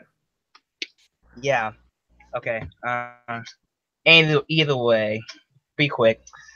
Don't like The Miz. Don't like what he stands for. Yeah, he got his fans. I'm not going to deny that. Congratulations to him, Maurice, for welcoming the baby. Even though it was a shoot, him defending himself. I personally think him attacking Brian and not wrestling, that was a dick move on his part. All I'm waiting for is him just to hear those words. You're gonna get your fucking head kicked in by the crowd. But okay, now for the match. Okay, I pick Balor to win. The guy is like way overdue for a title ever since. Yeah, he had to surrender the Universal title, and after that, the Universal title went to shit. But we'll get to that. And as for Rollins, I believe he will go. He will go to SmackDown and go for a trade, and I'll just finish that when we get to the WWE title match. So I give it to Balor. Okay. Okay. Your thoughts on the Cruiserweight Championship, Cedric? I haven't finished mine yet. All right, my bad, dude. Go on, finish up. I was going to say, besides that, of course, I don't think the match should be on the pre-show after all the build it's actually got, believe it or not. Mm-hmm. It would shock me if it was, but at the same time, probably wouldn't. It'd be disappointing, mostly. But I think Cedric Alexander is going to take the win. Mm-hmm. Anyway, okay, now you may continue. I apologize. It's all good, man. It's all good.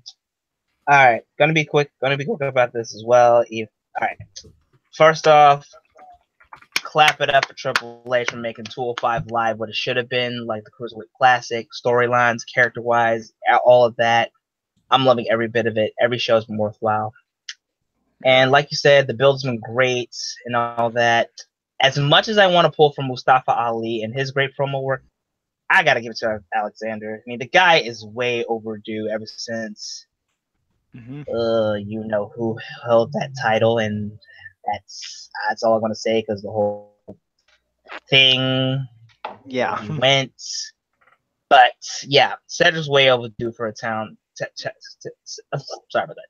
Cannot talk to it. Okay, Cedric's way overdue for the title because the guy's put in work for so many long years, and now he finally makes it to, and I'm using air quotes here, big leagues, which I do not like using.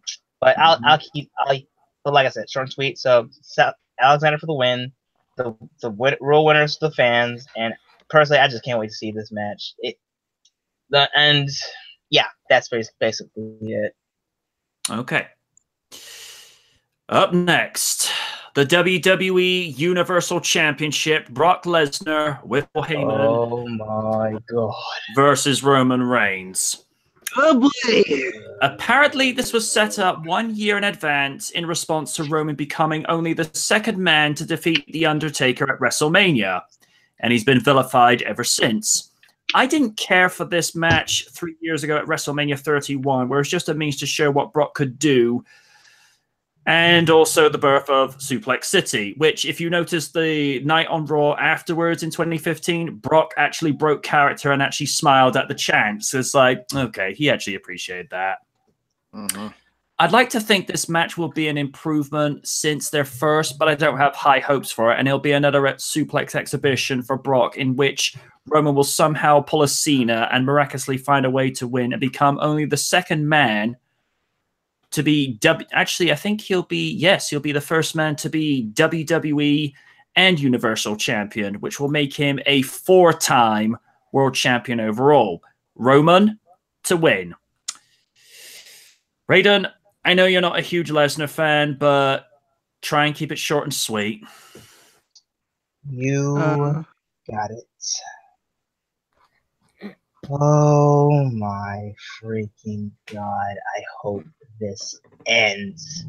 And what I mean by that, Lesnar being there. I have had it up to here with his lazy self, the dead weight, the constant 10-minute matches. I'm done with all of that. And yes, I'm not really a fan of and Lydia. And Lydia used this nickname greatly. Borman Lanes. But for the sake of getting that scarecrow out of the WWE, I have no choice but to send my energy to Mr. Lames to take out that fake beast once and for all. Borman Lanes for the win. That's all you're going to hear from me. Continue, guys. Oni? Oni. Okay. What was my prediction back at WrestleMania 31? You tell me. Yeah, that's what I'm trying to remember, because if I didn't care then, what makes you think I care now? If you recall, Oni, we didn't even do a preview for RDR because I was off doing SmackView for a year. Oh, we didn't do preview panels that. Oh, yeah, that's right. Because remember, we stopped with RDR preview panels after season 8. Yeah. Why? Oh, yeah, because we got worn out, tired, and Season fucking 7. Oh, God. And if I remember correctly, I spent that year in the gym. I really need to get back to the gym, though. God, those are actually happier times. I think you said, quote, when we took that year off, you said, you gave me 3 years of my life back. You did, and I think those 3 years are gone. Because now I'm taking omega-3 krill oil. Oh. Yeah, and I'm having to take that at night because there's something wrong in the day. Anyway. We won't go into that. I won't go into it right now, but discretion. Your discretion. But I did say something in my WrestleMania 31 review. It's been a while. Yeah, we taped that last year. I don't want to see this match again, to be honest. I'm worn out. I'm tired of it. I think I'm just tired of the participants in it. No offense to anybody in here who likes Brock. It's just... I just wish he would just go to UFC. Just go. You and me both, bro. You and me both. I'm sorry. I really am sorry, but it just... I think an old quote can be said, the heart grows the most when you miss somebody. In Brock's case, how can I miss you if you won't go away? I was about to say that, and it's like, how you miss okay, yeah, he's a part-timer. I get that, but it doesn't count anymore. When he came back in 2012, I was like, awesome. He's back. Okay? Mm-hmm. And when 31 hit, we all thought his contract was coming to an end, which technically it was, and then it renewed. I forgot the details of it, so you'll have to forgive me on this. And now it's pretty much the same situation as it was. Was it 3 years ago? Mm-hmm. The third year, it's coming up. Lesnar's contract is coming to an end. And so far, unless it's announced after this that somehow he signs another contract, this is it. Lesnar's had the title for a year. They've been building this for a year. The end result's going to happen. I don't need to tell you my prediction. I don't even need to give you a mulligan for this prediction. It's not a prediction. It's the result. Mm-hmm. It's an inevitability. Exactly. So, AKA a spoiler. I can make 20 jokes about this. I can make 20 puns about this. What would be the point? Mm-hmm. This is not, you're not getting comedian, jokester only here. You're just getting me and my honest opinion about this. You've been building this for a year. Just give the result you've been wanting. Get it over with. It's like it's like taking a Band-Aid off. You pull it off quicker, the less it's going to hurt.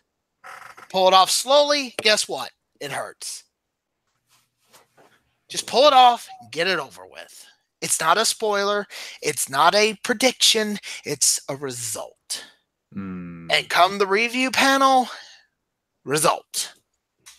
Mm-hmm. In fact, I can just go ahead and use my mulligan on the review panel. Damn. Jesus. Ooh. All right. Oh, you did. There's nothing more I can say, and I'm not insulting nobody here. If you're a fan of the two, more power to you. But maybe it's just because I'm getting sick and tired of modern wrestling at its current peak. Maybe I'm just sick of waking up every Monday and every Tuesday trying to figure out just maybe this is the week they'll change some stuff around and make wrestling. I know wrestling will never be as good as it was, okay? I have gladly accepted that, but you give me maybe 2-3 months of good programming, and I might say, okay, this is a new era we're going into that anybody can enjoy. Maybe I'm just getting sick and tired of that, and I'm finally coming to that realization that maybe I should stop. I mean, I would sorry, my bad. Didn't mean to cut you off, but except for the B-side and the retrospectives, of course, I'm still going to do those because it's classic wrestling. I've got to talk about the past. It has to be said. Because new generations are going to go back and they might want to check some stuff out. You don't know? Mm-hmm.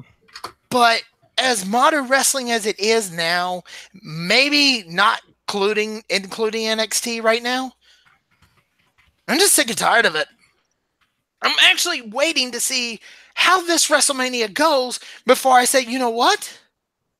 It's time I started joining that boat.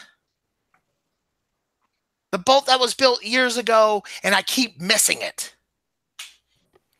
I agree. I'm on the boat. I only tune in for WrestleMania, really. Other than that, I watch all the older stuff on the network. I just tune out. But you can pretty much tell how tired I am of this. Yeah, definitely. If I would interject, for me, it's like, go ahead. There was a time I watched nothing but WWE and TNA, but I don't know, since 2014, New Japan came in my life, and it just gave me an escape from all the bullshit that I've seen from WWE.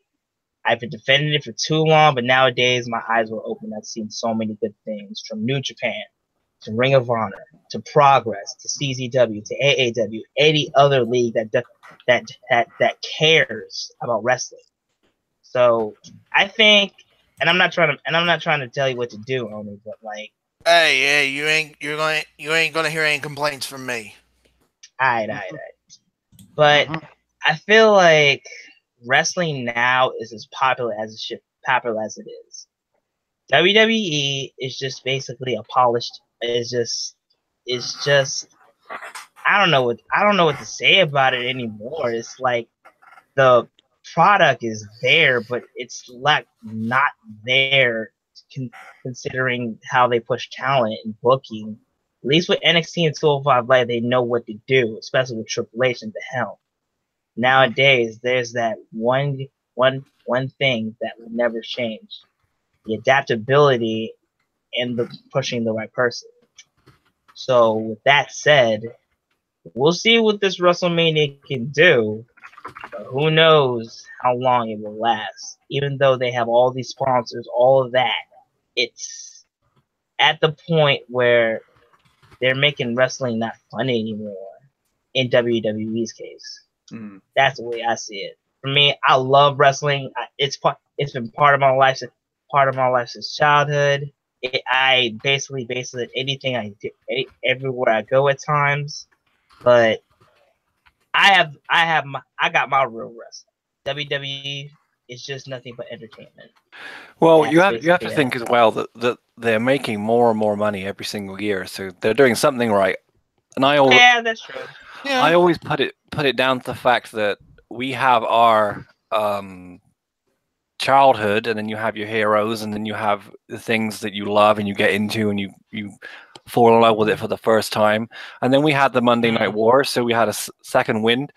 And then you have to think about, I mean, if they did a WrestleMania card tomorrow where they had like Stone Cold was coming back to do a match and Punk was coming back to be a match, we'd think it was the greatest WrestleMania ever. But part of it, I think it's our time's gone. And if you ask a kid today, I mean, I've been at WrestleMania for the last 8 years, and the kids there, they get so they get excited to see Cena in the way that we would have been excited to see Rock versus Austin. So it's, you know, it's kind of it isn't the same because that's not what it was. And you have to remember, WWE back in the Attitude Era was the underdog because they had to beat WCW.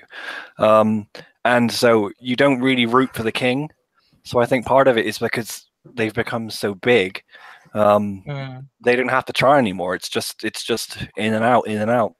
And do you remember like back in the day, like a feud would last all year. You'd have like 3 or 4 months, so you only have like 4 or 5 pay-per-views, and now it's like in and out, and everyone looks the same. And you know, it's not what it used to be, but if you ask a kid who's watched it for the first time, they have the same magic that we had back then.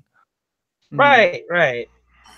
And I definitely see that with kids. And the last thing I want to do is break that kid's spirit of what they like. You know, the way a kid's sense of wonder is everything.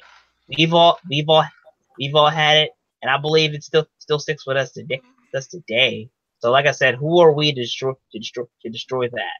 Only because of a product we don't like that much anymore. But it does suck. Yes. Yes, it does. Yes, it freaking does. Yeah, but we're not going to tell children to not watch it because in their eyes, they think it's the greatest thing they've ever seen. We're getting older. Some of us in our 30s, some of us are in late 20s, some of us in our early 30s, mid 30s, late 30s. I don't know. There might be somebody here in their 40s. I don't know. Yeah. I tell you what, when I was at WrestleMania 30, when Warrior came back and we've been working on that deal for like 3 years, I was there, and Rock was there, and Hogan was there, and Austin was there, and Warrior was there, and I kind of thought to myself, for me, it's never going to get bigger than this. This is it. Everything else after this is downhill, and it's absolutely been that way. I agree. When I was at WrestleMania 27, I think that's where it just started to peak for me in terms of, because I finally got to experience my first WrestleMania, and I just thought, I think when I get home, I don't think I'll ever look at this the same again, and I don't think I have since. It is true, though. I mean, when I went to my first WrestleMania, and you walk out there and you see it for the first time, it's incomparable. It's not like a house show. It's not like any other pay-per-view. It's not like Raw or SmackDown. It's not like WWE Live. It's breathtaking, but you can't repeat that high. I mean, for anyone that hasn't been to WrestleMania, I would say go, because you're going to have the most incredible time, but you're never going to top that experience. The first WrestleMania you ever experience will probably be your best. Exactly. Even when people say WrestleMania 27 was the worst, I can't say that. It wasn't WrestleMania 13 though. Come on. Okay, I'll give you that. But I can't say WrestleMania 27 was bad because I was there live. The experience was different. And even if I'd say, oh, I'm going to go to WrestleMania 35 next year, I don't think I could ever top that experience. Maybe. It was, yeah, I mean, after I went to WrestleMania 30, the other WrestleManias after that have been incredible. But last year, I was stood backstage and everyone was lined up and I didn't know what they were doing. So I just grabbed a drink and then someone said to me, oh, you need to stand in line. And then Undertaker came back with his, and that was it. So you had this huge moment and I had that kind of rush again. I thought, wow, this is incredible to be part of something so huge. And then when I heard he was coming back again this year, I kind of thought, oh, well, it's kind of reminding me of like Hogan again, kind of in and out and in and out. And those kind of moments when you're there live are incredible. I mean, all the fans, I mean, like the air went out of the place. It was huge. But those kind of things come around, like, when they did Raw 30 and they did, it was kind of, everything was there. Like they had like the old Manhattan Arena and they had all the right stuff, but the show was a bit like meh, I hate to be the one to correct you, dude. It was Raw 25. I'm sorry. Oh, sorry. Yeah, but it just wasn't wow, Maybe you can correct me on this. How much was the ticket price at the Manhattan Center? Oh, I never pay. I thought you might have had like an estimate or something. I think they were like a couple $100. I think they were quite expensive. Jeez. So I was right.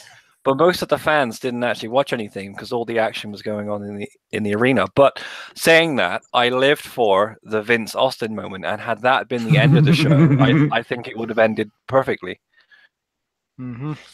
As soon as he said, I did it all by myself and I didn't need anyone's help, I thought, oh, you gone done it.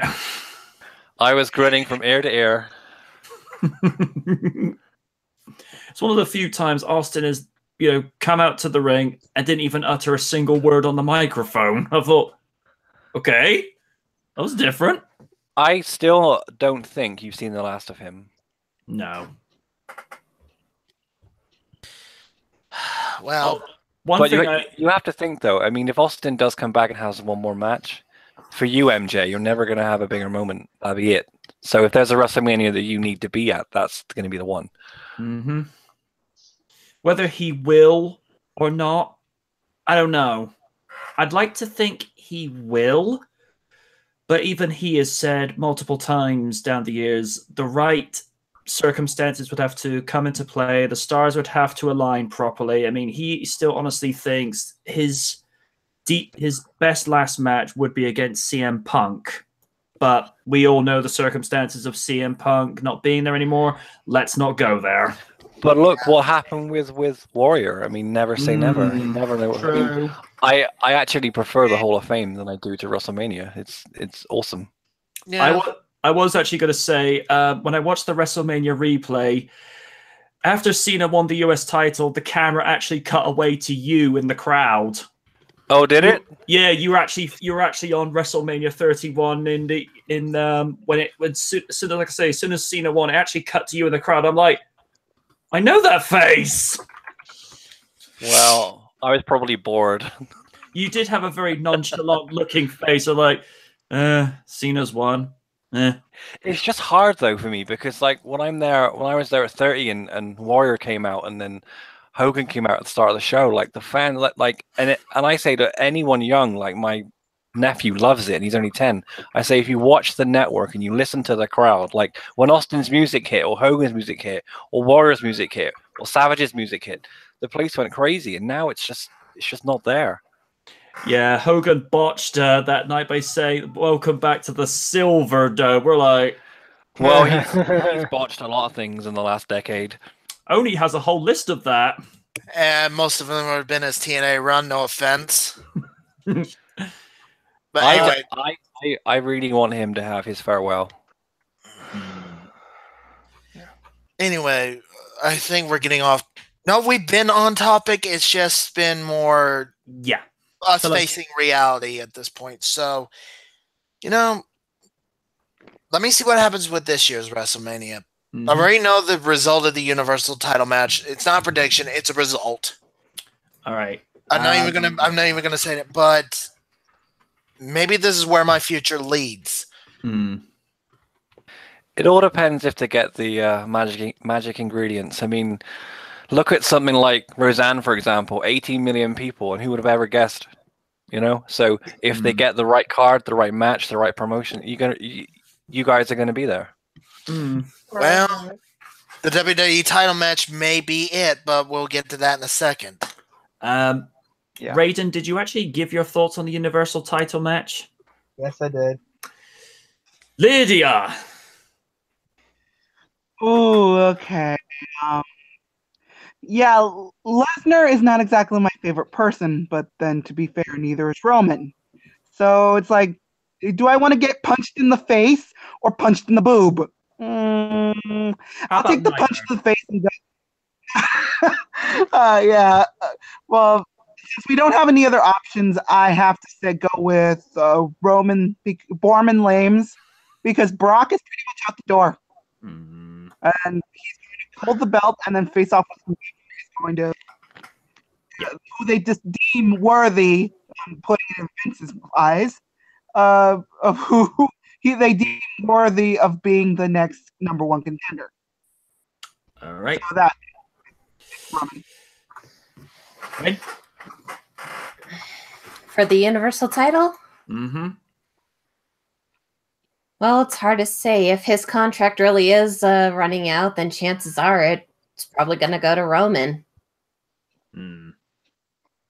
Which, it's kind of a hard decision because I have no hatred for either of these guys, but I'm not very keen on them either. So this match might not impress me, to be frank. We'll have to see. I could be wrong. All right. And that's all I have to say. Co-92. Reigns for the win. That's all. Not respect, dude. Not respect. Vincent, you pretty much gave your thoughts on this, didn't you? I think Brock's contract negotiations with UFC are just a negotiation tactic for WWE. I think nobody wants to see a 40-plus-year-old UFC guy getting his ass kicked.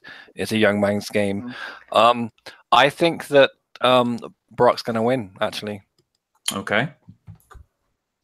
Alrighty. Up next, John Cena versus The Undertaker. Ooh, yeah.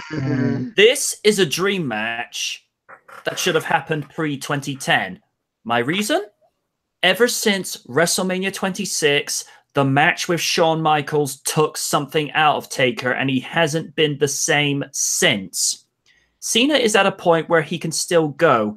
Taker, however, I don't want to be that guy, but I've been saying this since the main event night review for WrestleMania 27 back in 2011. He should call it a day. Granted, it tells me how passionate you are when you've had your hip replaced 3 times since 2002, the first of which was post Hell in a Cell with Brock Lesnar, and that match was gruesome, especially since he competed with a broken hand that night. But where does it get to a point where the price for that passion becomes too much? I don't want to see Undertaker end up like Hulk Hogan, where he has rods in his limbs, back, and multiple knee replacements. I may have some disagreements with the Hulkster, but I would never wish ill will on him for anything. I just can't do that as a human being. I'm that type of guy that would forgive his worst enemy if it meant me having inner peace and the ability to move on and live my life happily. I can't speak for everyone else. That's just me. So I don't know what kind of match we are going to get because, as stated, Taker is not at the top of his game anymore. I foresee Cena carrying this match and making the dead man look good and more than likely end up eating a pin so that The Undertaker can end his time in the ring with a deserved win, because he deserves that at the very least. When you consider what this iconic legend has given to the business, from creating match types, memorable feuds with Mick Foley, Triple H, Stone Cold Steve Austin, Edge, Ric Flair, Randy Orton, and the Heartbreak Kid, Shawn Michaels, the business owes him, in my opinion. And when he goes into the Hall of Fame, he should have his own wing, because he deserves it. Undertaker to go 24-2. Oni. This has got to be it. This has to be it. I mean, last year when we all thought Taker was going to retire, we just thought that was it. Raw 25, he said pretty much he was going to retire. Mm-hmm. I wish they would just left it alone. Okay? Why does he have to retire? It drives me mad, because like wrestling's the only sport where you can't get old. It's like Taker to me is like Rocky Balboa. So as long as he wants to do it, I think he has a place. Well, I'm not. You're right. You're right about that. I'm just saying. I guess he thought his time was up, and I honestly don't know anymore. It goes back to what we were saying, and I guess it's still. Maybe I'm just, again, tired of modern wrestling. I don't know. But if they want to do Cena and Taker and let this be Taker's last match if he wants, fine. But does he really have anything left to prove, to be honest? No. Not really. I mean, Steve, you might say differently, and I respect that. I just think that you need, if you think about WrestleMania being the biggest event WWE has ever, and that has to draw in all the casual fans who wouldn't normally watch it, you need the people on the card. I mean, Flair versus Shawn Michaels. Flair should have hung the tights up 20 years before that, but he still had a great match. And I think as long as they put the effort into the match and it's booked properly, I think it'll be great. All right. I don't think Cena's the one to carry him, though. I would have put him in there with someone else. Okay, I will agree on that. I will agree. Maybe it should have been somebody else at this point, but oh my god, now I'm just thinking about it. I'm sitting here deep in thought about it too. Could have been Seth. Could have been Finn. Could be Seth. Seth ends careers. Yet he has failed to end Cena's. Okay, that was a horrible joke of me. I apologize. But okay, you got me sitting here thinking though, and Bray Wyatt is. I don't even know what they're doing Bray's character anymore, to be honest. I'm gonna be completely honest. He should have ended. He should have been the one to end the streak. Oh my god! It could have been AJ Styles. You have to think though, with Taker's character, they can do so many theatrics with the lights and the fireworks and the music. They can turn it into, kind of like Triple H and Sting. It can just be fun and simple. Yeah. I mean, I went crazy when the NWO came out. It was amazing. Yeah. Yeah. True. No, it couldn't have been AJ because we've all been wanting him versus Nakamura ever since their match at Wrestle Kingdom. So I would have loved if Sting wasn't hurt, if they had their final match together and the end of that match was the end for both of them. I think that would have been a dream match that people would have invested in. Yeah. Agreed. I agree. Yeah. If Sting hadn't been hurt, that would have been the match. That would have been their final match right there because everybody had been wanting it. I had been wanting it. And thanks, Seth. Well, yeah, although Sting needs to get one of Hogan's hairpieces because nobody wants to see bald Sting. No. I don't even know. Okay, let me get my prediction before I bust a gut. I'll just say Taker because no. I don't know. I honestly don't know. I think this is one of those times the mulligan has to mean something instead of just, anger induced and blah. So, this is my mulligan. Okay. I would love it if they. You remember the Royal Rumble where he went in the casket, and then he did the screen, which everyone always watches because it was so creepy as a kid. I would love if Taker was kind of like dragged from the ring up into the sky, and then you never saw him again. I'd love that. And of course, there's the rumor going around he could be coming back as the biker Undertaker. Nobody wants to see that either, but you could have. I do. You I could do have too. a WrestleMania 9 kind of ending with the Hulkster coming out there and dropping a leg on Cena, and you know. Oni would actually Man. become. Oni would actually become a Hogan fan for a second. There's no way in his last match he's gonna come out as American Badass, unless it's not his last match, which I don't think it is. Then he could do American Badass. Of course, the other reason a lot of people are thinking that is because the timing of Kid Rock going into the WWE Hall of Fame is a little too convenient. And the fact that Undertaker did put his jacket and hat in the ring. So Exactly. he could have retired that character and then be bringing back American Badass. So I would love it if they did that live, you know, with the theme tune. I think it would get a good pop. But I still think Undertaker's entrance needs to be less than 30 minutes. Yeah. I got love for Taker, but particularly when there's a lengthy ramp wait like there was at last year's WrestleMania, it's like, oh boy.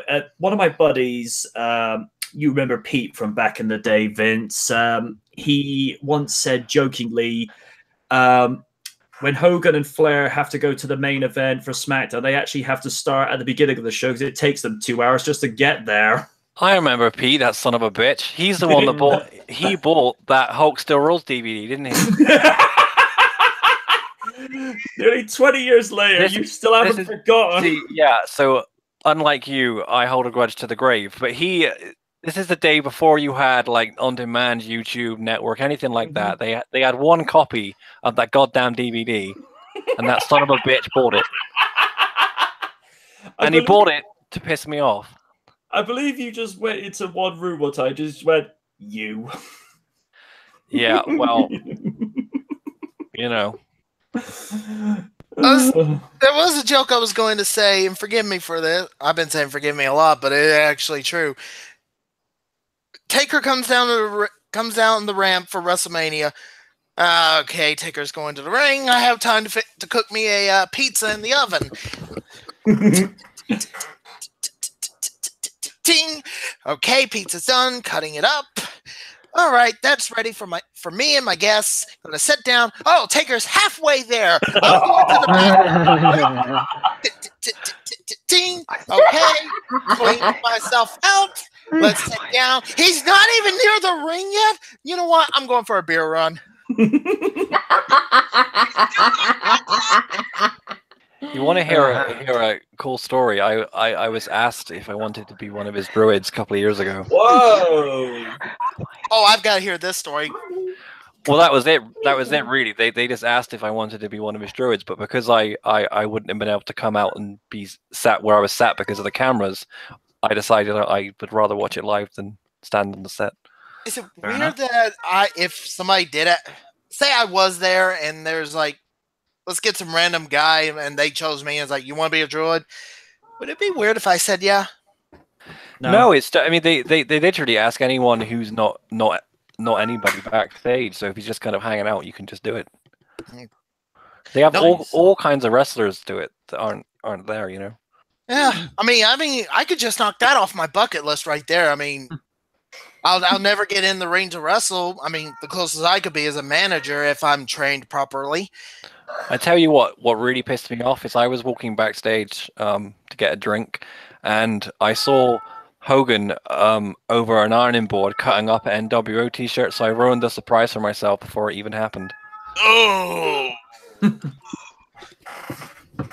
So that was it was just probably one of those throw my hands up in the air and it's like, face it, WrestleMania is ruined. It was because I was thinking to myself, had I not seen him do that, then I wouldn't have known the NWO were going to come out, and then I would have popped huge. Good point. Oh my god, just thinking about wow. The pros and cons of being backstage. Pro, you may be a druid. Con, you had a surprise ruined for you. Of course, remember when you were doing for the WrestleMania retrospective, you saw Hogan do the DX crotch chop. You're like, never do that again. There was just, okay, fan of Hogan or not, there was just something wrong with that in just any aspect. It's just, he's that's not age appropriate for him. Exactly. No. That's just so weird. I'm sorry. It's just, And he actually, and I'm, I always kind of end up defending Hulk, but I was kind of pissed because when Sting and Taker and Sting and Triple H and DX and the NWO were having the face-off, Hogan was edging in front of Sting. And I was thinking, like, this isn't your moment. And if you watch the tape back, you could see Triple H telling him to back off. Oh. Word? wait, Hogan told Triple H to back off. Triple H told Hogan, because if you watch the bit with the NWO fight with DX, there's a bit where Hogan's kind of ramping up and he's edging further than Sting, and then you hear Triple H say back off. And then Hogan stands behind Sting. It's there if you watch it. I'm going to have to watch that in a bit. Same here. Same here. I'm gonna have to do it. I'm really looking forward to seeing Undertaker because, I think if you're going to be there, I think I'd rather have WrestleMania where you experience him than not. And of course, there was the story that he was in the gorilla position at WrestleMania 14 with his fist taped up, ready to do what he needed to if Michaels wouldn't do business with Austin. That story's been around for so long. You hear these stories though? Like there was this story that Hogan told in his deposition of lies against Warrior, where he said that they were waiting backstage to, take him out over SummerSlam '91. None of that was true. That's all stupid. But was the firing true though? Well, the firing true was that Warrior and Vince had agreed an amount of money. Warrior had the amount of money, and then as soon as Warrior got backstage, he got fired. Yeah, but we're gonna beat him up as soon as he gets backstage to that, and we knew that didn't happen. Hogan would take your leg off. I mean, Warrior would kick your ass. He's intense. You know what I mean? Hogan's a really nice person. Like he's not someone that's gonna, tear you up. Warrior would kill anybody.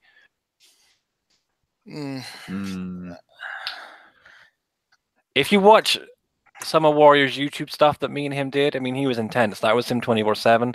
There's no way that if Hogan had come up to him and said, we need to sort this out outside, he would have gone outside. He wasn't that kind of guy. Yeah. But I think we are getting off topic again. We are indeed. Yeah. I'm not normally here, so I'm just like screwing up the whole thing. This is usually how it is. Only you called Mulligan, Co92, your 2 cents. Well, whether or not this will be Taker's last match, or whether or not he'll appear as the American Badass once again, I'm going to go with Undertaker for this. All right.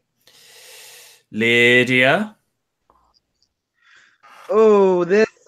First of all, I've found some entertainment out of the build for this, especially John cutting these quote unquote shoot promos that he's been talking this mess about Taker and the whole "you have a big ego." I'm like, honey, check it at the door because I don't think that's the case.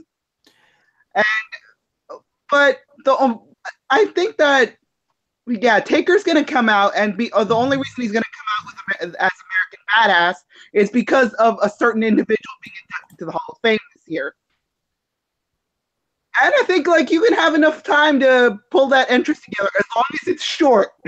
I'm with everybody saying that shit should be short at this point. I know it's Taker, but it's wrap it up, dude. I got it. But for the match itself, I gotta say, give it to John. John's gonna win, and let Taker go off to greener pastures and just let him retire for good. Win?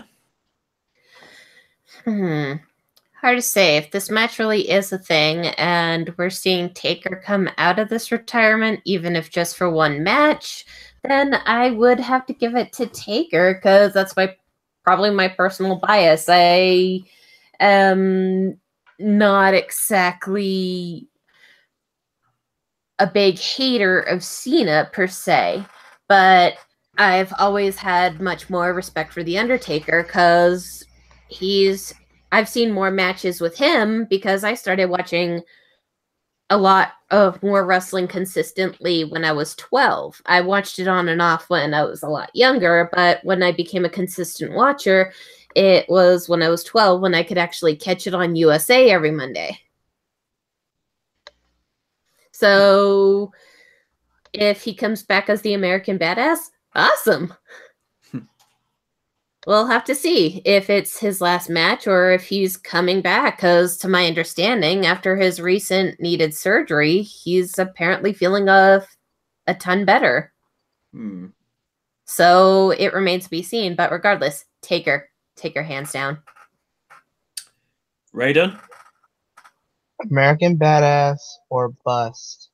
I mean, always got love for the dead man, but for some reason, American Badass / Big Evil, I felt like that stuck because it was very modern. You know, sometimes you can go for a gimmick forever, but sometimes you gotta take one step back and do something that's very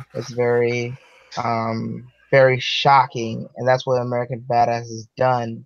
So with Cena, I ain't gonna lie, I really didn't care about the promo. I just wanted to see the match itself. So yeah, and you're absolutely right. This could have been a good match if it was done years ago, but for the sake of it being short, I'm going with Taker. I kind of want to see him win the American Badass and Badass thing. So that's take that AB Taker for the win.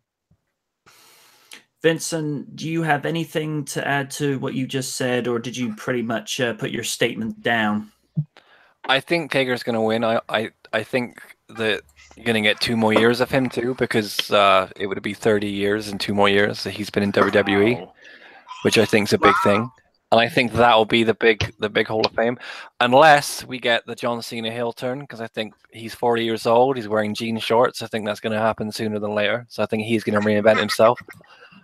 So you might get the kind of Hollywood Hogan heel turn maybe, but I do think that they're not thinking too much about it.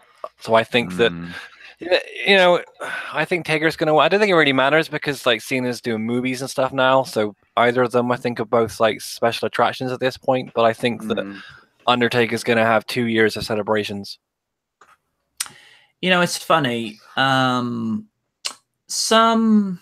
6 to 7 years ago, Cena was making a big hoo-ha about The Rock not being there, just making movies most of the time and claiming not to be as committed to the business. And here we are in 2018, and Cena's kind of guilty of accusing the things that Rock was doing. He's kind of not, though, because he's still there. Like The Rock said, and I love The Rock. He's a great guy, but he said, I'll never leave again, and he has. I think that Cena's there as much as he should be. He's not kind of hogging the spotlight from people. I think that The Rock kind of made a mistake where he said, I shouldn't have left and I'll never leave again, then he's gone. But then, he might appear. I got a feeling that he will. But I think Cena, he's getting older. He's been wrestling for a long time. I think it's good for him to transition into other stuff. And he's not a bad actor either. He's all right. Yep. Alrighty. And what most of us believe will be the main event. The WWE Championship, AJ Styles defending against the men's Royal Rumble winner. I'm going to try not to botch there again. The King of Strong Style, Shinsuke Nakamura. Time. The dream match that everyone has been asking for. The Phenomenal One against the King of Strong Style. Both are very talented and charismatic, with Shinsuke outranking AJ in the eccentricity department, but he does it well. This year's Royal Rumble was the first time in years where they did not screw it up for the men.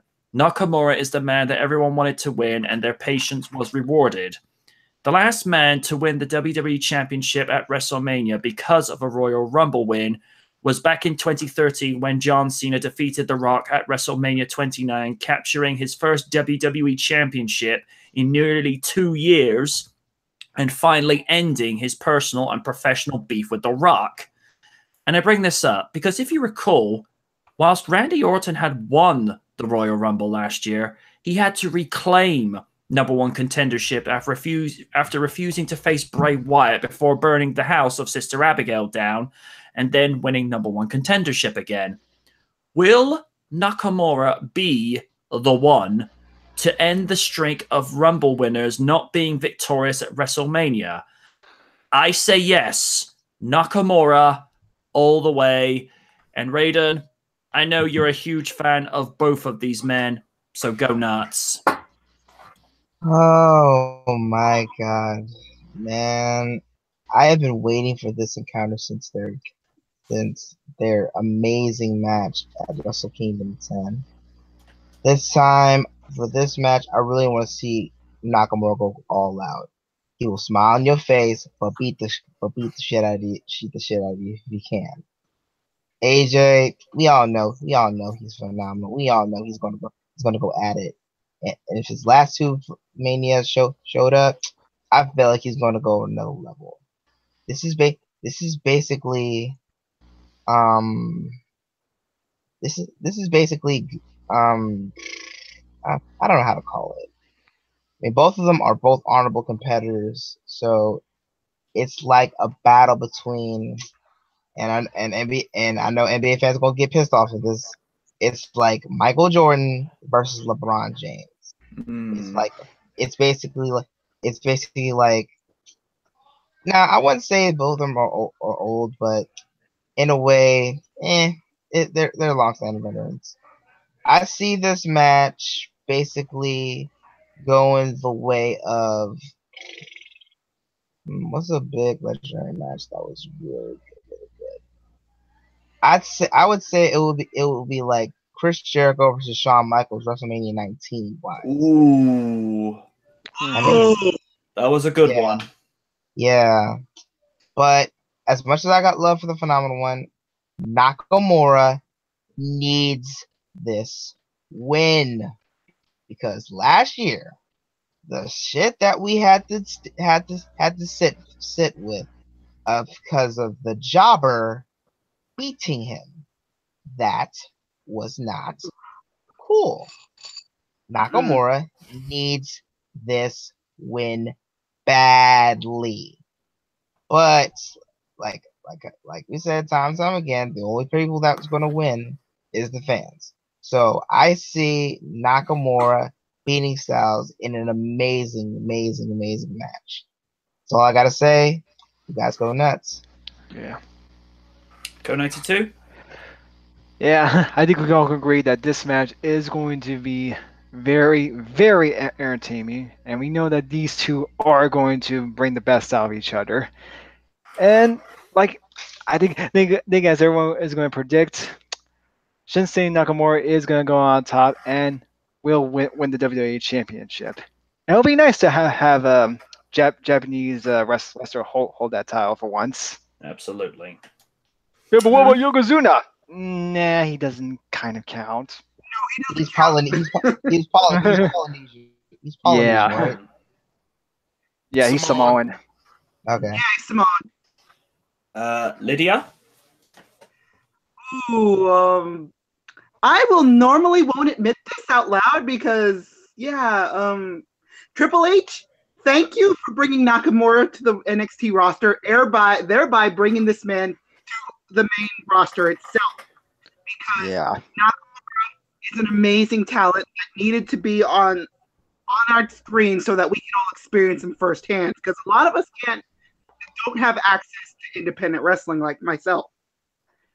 That that, and of course, AJ Styles is absolutely amazing. He can pull out all the stops, no matter who his opponent is. Especially last year when he had to wrestle against Shane McMahon. Well, it's like, I know he got sidelined, but he made the best he can out of the situation. Mhm. This is good. These two men are going to pull out all the stops trying to freaking to beat each other. It's a competitive match out of respect for one another.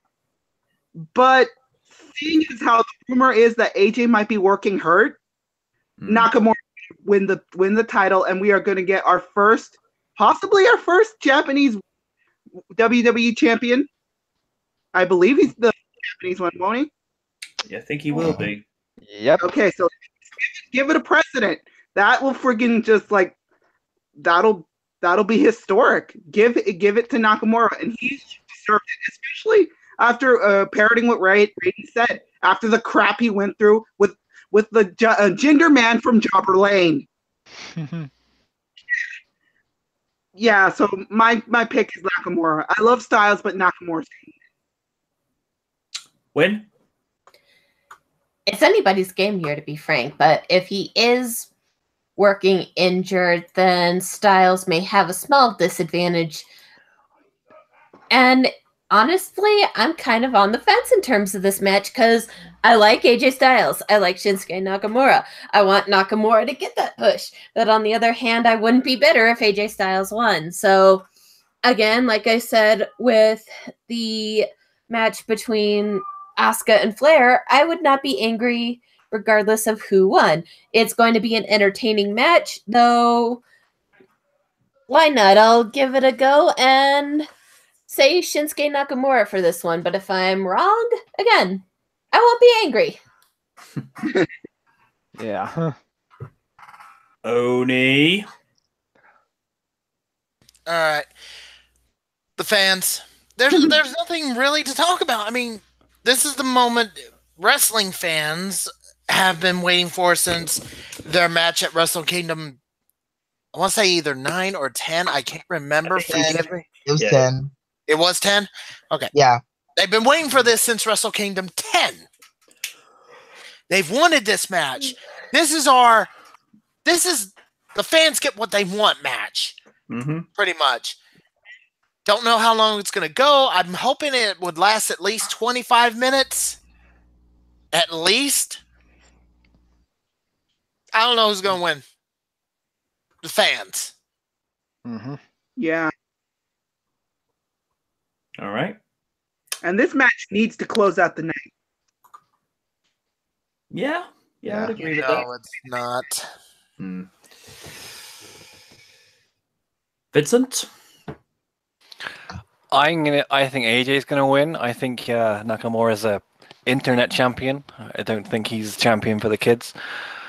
I don't think he's gonna sell action figures and magazines and posters and all that kind of stuff. And I think that's the people Vince has on top. So I'm going with AJ. Okay. Fair enough. Okay. Code 92, we did your prediction, didn't we? Yeah. Okay, just making sure. No problem, dude. WrestleMania for me last year delivered pretty much what I needed to. I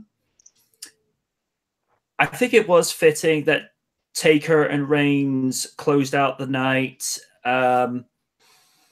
But as we kind of said in the review panel afterwards, and Raiden, you can attest to this, Oni went a little bit nuclear. Oh, did he? Yeah. But to be fair, last year's, I think, was like the first real decent one since 31, because 31 for me, that was probably the best one in terms of match quality and entertainment. It was probably the best I'd seen since maybe WrestleMania 26, because Oni, I know you have a special place for WrestleMania 27, but watching it on pay-per-view was kind of, it was all right, but nothing special. 28, I felt like the only decent match that night, and this is purely subjective, I felt like the only decent match that night was CM Punk versus Chris Jericho. But that's subjective. I appreciate some people will have different opinions, and I'm open to that. 29, CM Punk versus Taker. That stole the show. But 32, Meh. sweet Lord. God, that was painful, man. Painful. And it was the first ever 5-hour Mania. Oh boy. The main event actually put me to sleep. Dude, after watching Hell in a Cell, I was in an angry coma, and I was already pissed off from that poor excuse of a no board match between Ambrose and Lesnar. Yeah, that wasn't even a no holds barred match. That was just like, that was over in a coffee break. Yeah. Yeah, it was. AJ and Jericho stole the show, and Hellman, I know you're going to chew me out for this later because he doesn't like Zack Ryder, but Ryder got his WrestleMania moment that night. Yeah. There was a shocker.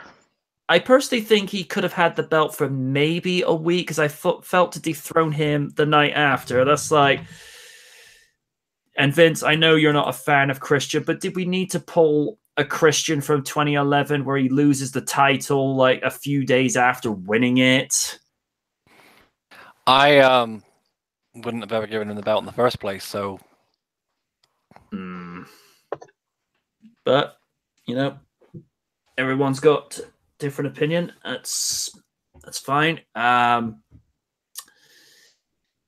I think Christian probably could have had maybe 1 or 2 years left in him, but if it is true that he had to retire due to medical reasons, then winning the world title twice, 3 times if you count the ECW title, not a bad way to end your career.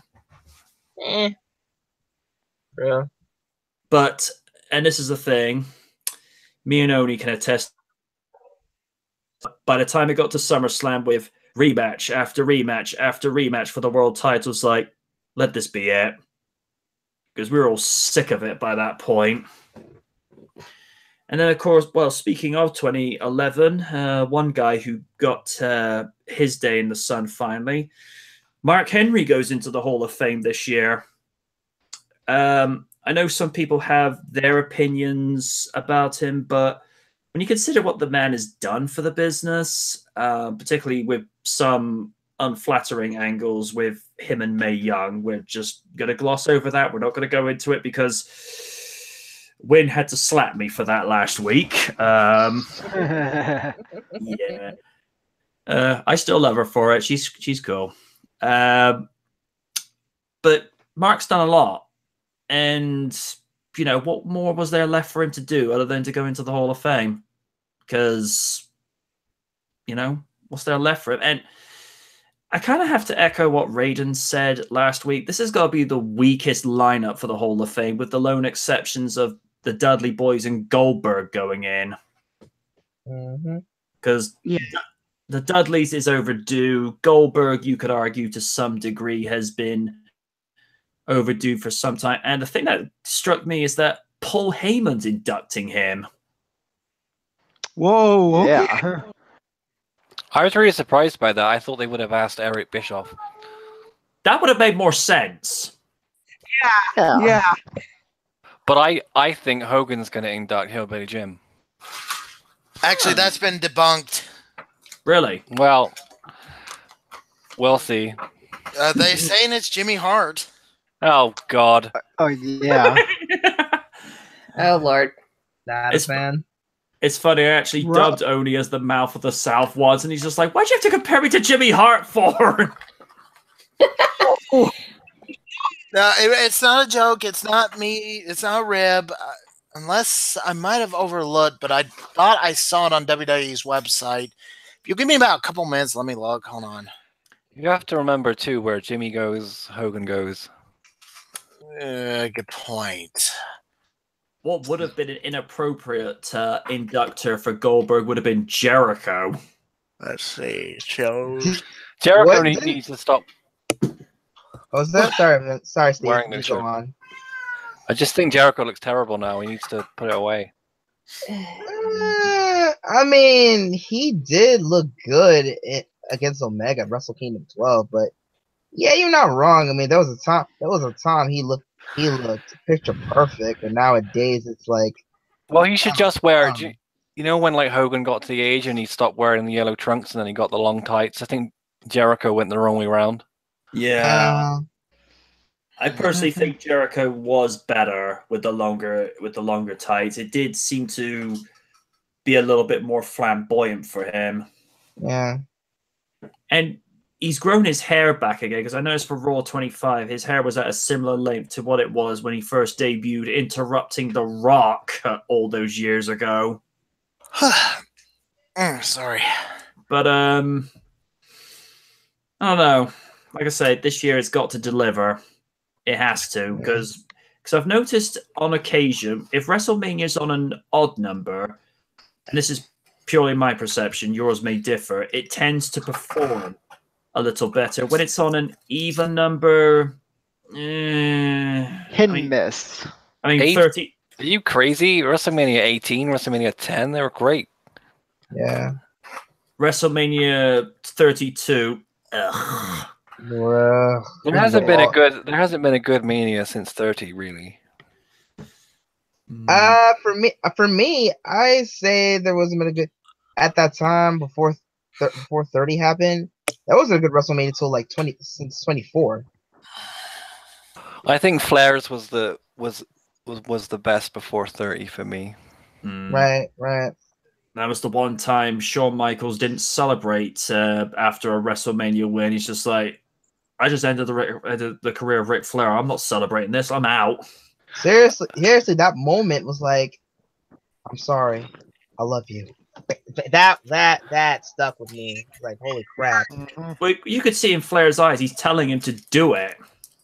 It was incredible because he didn't want to give it up, and they kind of told him he had to. But I mean, he had the send off Hogan should have had.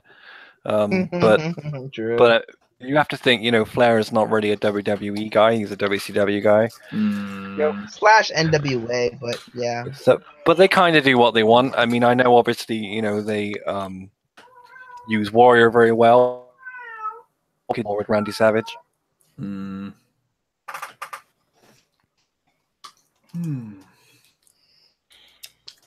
right. Unless anybody's got anything else to say, I think we'll close out.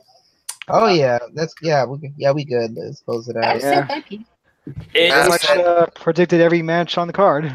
And also, if we had been doing this next week, we would have been going into the first 6 minutes of WrestleMania. Well, that wouldn't matter. You could go into the first 3 hours and nothing's going to happen. Yeah, that's good. You're not wrong. You're not wrong. Yeah, thanks for having me, though, guys. I've had a blast. Hey, just always appreciate it. It was good to meet you. It was good to meet you, man. It was good to delve into your psyche about this whole thing. I'm very old school, I'm afraid. It's all good, man. Navi likes you too. Yeah, in this case, he's also meowing at birds at the moment. He was doing a lot of meowing earlier because it turns out that his brother managed to get out of my sister's house, so I had to carry his brother back. So he was pretty much meowing at his brother. Cats do what they do. Mm-hmm. Well then, next week, WrestleMania will be live midnight, Greenwich Mean Time, 7 p.m. Eastern Standard Time, and 4 p.m. Pacific Standard Time. Until then, folks, I have been the Knight. I've been the Oni.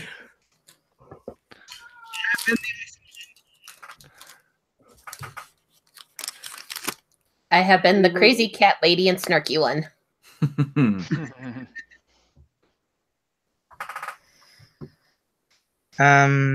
I've been the cybernetic but energetic and enigmatic Raiden. I have been the Code 92.